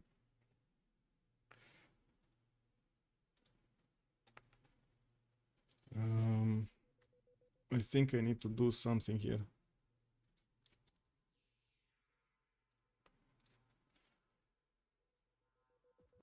There we go. Hello, monsieur.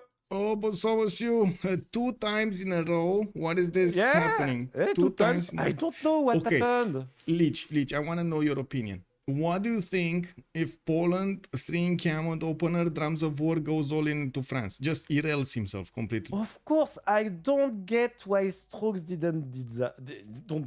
I don't get it. I thought I know. I mean, it's basic error. I mean, Hello.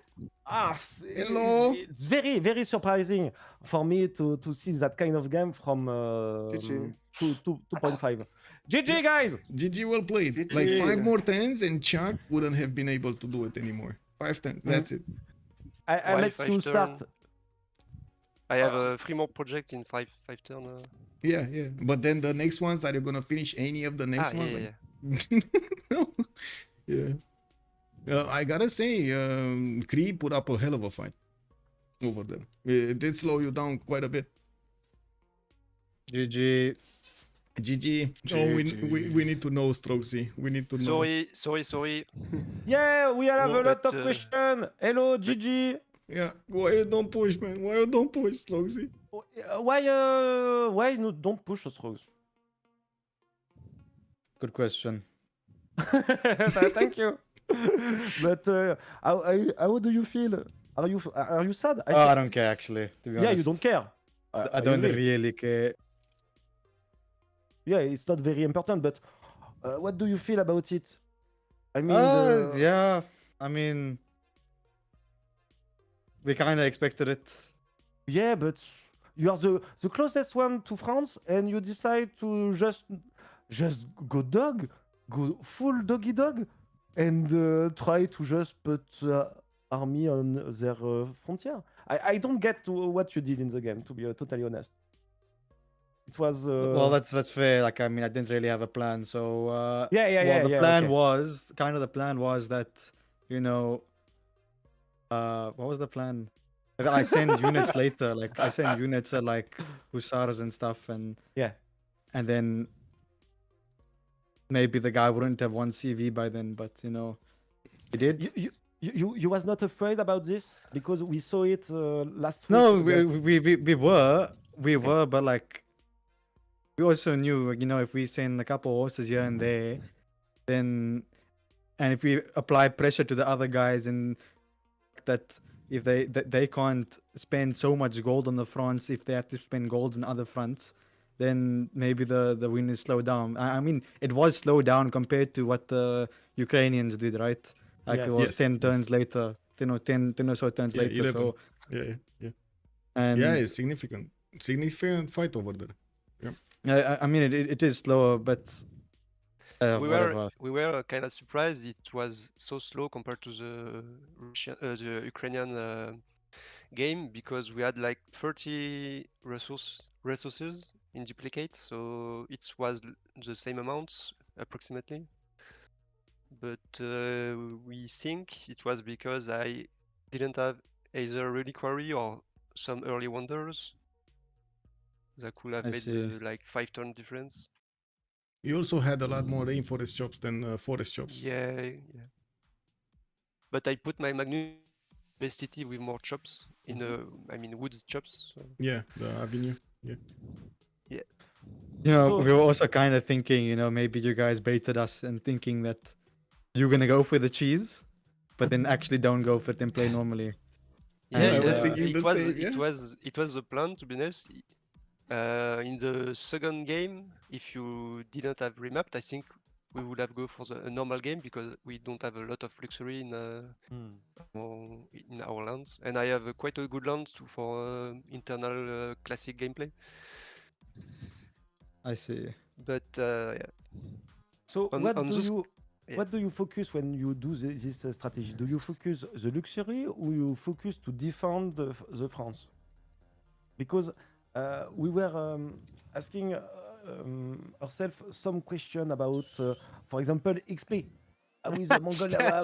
Mongolia, what happened? I have to settle Luxis.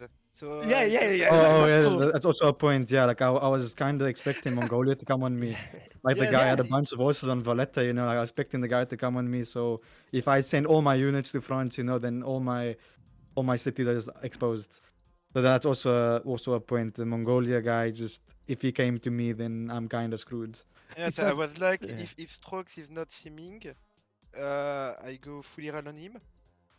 But I was looking for his military every turn. They check like, okay, there's only 3 horses and only And 200 then- military, so I just settle sieges and See, with Warlord Throne, very efficient. if I understand, work my if luxuries. okay, if I understand well, you saw Strokes start Gotcha. simming with commercial, so you decide to settle for luxuries for France. Is that right? I have a sound problem. I didn't hear you, sorry. No Sorry. problem. If I understood well, Yes.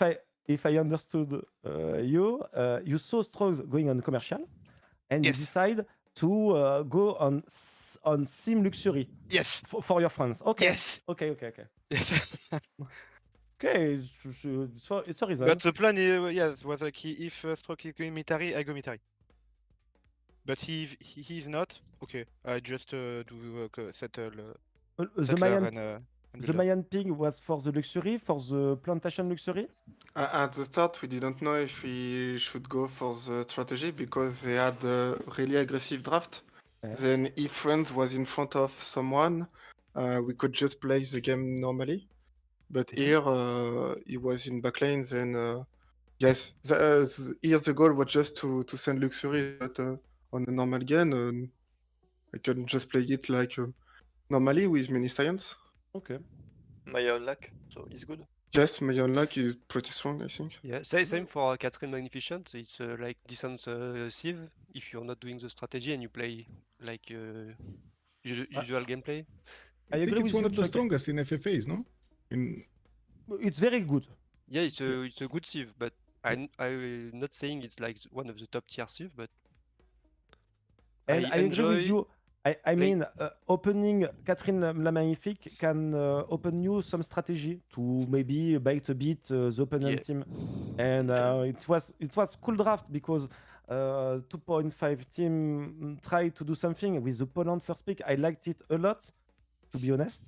And with Chris second, I was like maybe some pressure with the Okishitos at the beginning, but it was not in front of him, of course. And after Colombia and Alexander was good play, I think, because if you have to go cultural turn 50, it's totally two civilization can go. These two civilization can go like 700 or 800 military on you. So it was, I think, good draft for denying Catherine, but I was not expecting no one on you, Chuck. I was expecting Daniel going on you, to be honest. And not Daniel, on the, what he was playing. Macedon. And Yeah. Going yeah, on the and he did go on coup, and Oh, yeah. I was quite surprised. Same for Strokes, but I had some explanation, to be honest. So it was a strange game, to be honest, and it was my first game with Catherine la Magnifique, except the final we lost with UDC, but it's another one. It was long time. Yeah, I think when you play against Catherine, it's either you spam horses in her face, and because you cannot defend by culture. You can slow down by culture, but not if Catherine is like very free sim. Anyway, nobody did that. Yeah, Still, cool. yeah. So 2-0 for But Catherine. For example, if Poland go one city on my face, like with like 10 chops, put Magnus inside, chop 10 horses, I'm screwed. I think. Yeah, but the thing is, like, I just died to Mongol, and like, Yeah, I so think it's too, kind of like double-edged sword. Yeah, but I Yeah, think I it's worth it understand. because everybody commit on this place, and Maori is Irel, I'm Irel. No, I think you're right. IRL, I think you're right. we don't commit. We don't commit. No, you're definitely right. I probably should have just settled in there and went, but I wasn't sure what the Mongolia guy was doing. Like, he could have sent one more settler in front of me and then killed me, you know? Yeah, but it's like you choose your poison. It's either Yeah, pretty much. Catherine or Mongolia. But... Understand. Chuck, can you talk us a little bit more through your draft? Because I think Maya was kind of logical with the plantation bias, and I think you took Cooper for the harbor opening and the gold to get the gold to buy tiles for magnificence. We didn't all in our composition on the strategy. We know Sandro is going to play a naval Civ, most likely. And Coupe is like very good high tempo. He can have like very good eye rolls. And after we want Sim Civ with with LDK with science most likely. And for the last pick, Mongolia was like to answer the Macedon and Colombia pick. So it was like balance. It's what overall and not all in on the strategy. Yeah. Pretty much. Like, they can just pivot to normal gameplay. But okay, before I go, guys, why are you pre-game ban goal, huh? Because we know you. We know you, dude. The pre-game ban. Yeah, you're so good on goal. And everybody knows What that if it's also. never mapped, you know? Never mapped, and it just wastes So the ban. You make it ban. work. You would have picked it on 7 Civ. Okay, 7 seas, yeah, okay. And Okay, you guys anyways, are you are picking known like about Itchy or that. Primo, so... And thank you about the debrief, Strokes. You are the only one from your team, and it's a lot for us. Thank you. Yes, All thank right, you. Thank you, anyways. Strokesy. Thanks for the game. GG. Have a great game. Bye bye. New game. Bye-bye. Good night. Bye-bye. Boy. So there we have it. We heard from both teams, mostly from the side of Last Day Company, explaining what they did, how they did, and how they were adapting with their choices through the game.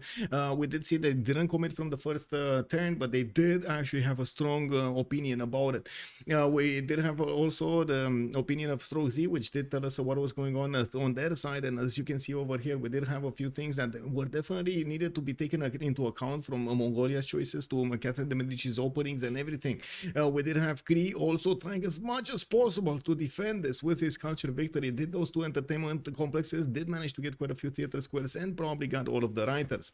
I do want to mention we did have also 2 more donations towards the CWC prize pool. We're now 250 up, and of course that puts up to 750 in total dollars for the prize pool of this season's 9 CWC. I do want to thank Linda, much appreciated, man, for the donation, and I do also want to thank Ash, I believe. I don't want to say the full name, but I do hope you know who you are, and thank you so much much for the donation. Much appreciated. I do hope we're gonna give the players exactly what they want. Exactly what they need over here. A little bit of recognition about their efforts that they have been putting up for years now. 49th also, hope you had a fun game. I did. Amazing. Thank you so much for joining us. By the way, I do want to thank you 49th for joining me tonight, and of course, anytime you want to join, just hit me up, hit me a message over there, and we're definitely gonna get this going. Feels people know more and more and realize how they should counter magnificence. Exactly, that's what we need to do over here. Get everything splitting hairs and seeing what can be done about magnificence. I'm pretty sure it's not impossible. Have a great evening, everybody, and I do hope we're gonna see each other in the next streams. I do put my Discord. I do update my Discord with all of the information for the next games as soon as I have it. Right now, I don't have visibility over the next days if we do have any games or not. But I'm gonna try to update it as soon as I can tomorrow, or maybe later on. Now I'm also gonna start updating the CWC website, so you do have all of the scores over there, and of course we get to see what's going on going into the week 6. This is the last week. Last week the players are gonna get the option to get ahead of their opponents. Getting the first place and the second place in their groups, it's very, very important. Thank you again so much for the subscriptions, for the donations, for the follows, for being awesome over here in the chat. Much appreciated for the support of the stream, and let's see each other in the next one. Have some fun with some Civilization 6 games and be safe. Bye bye bye.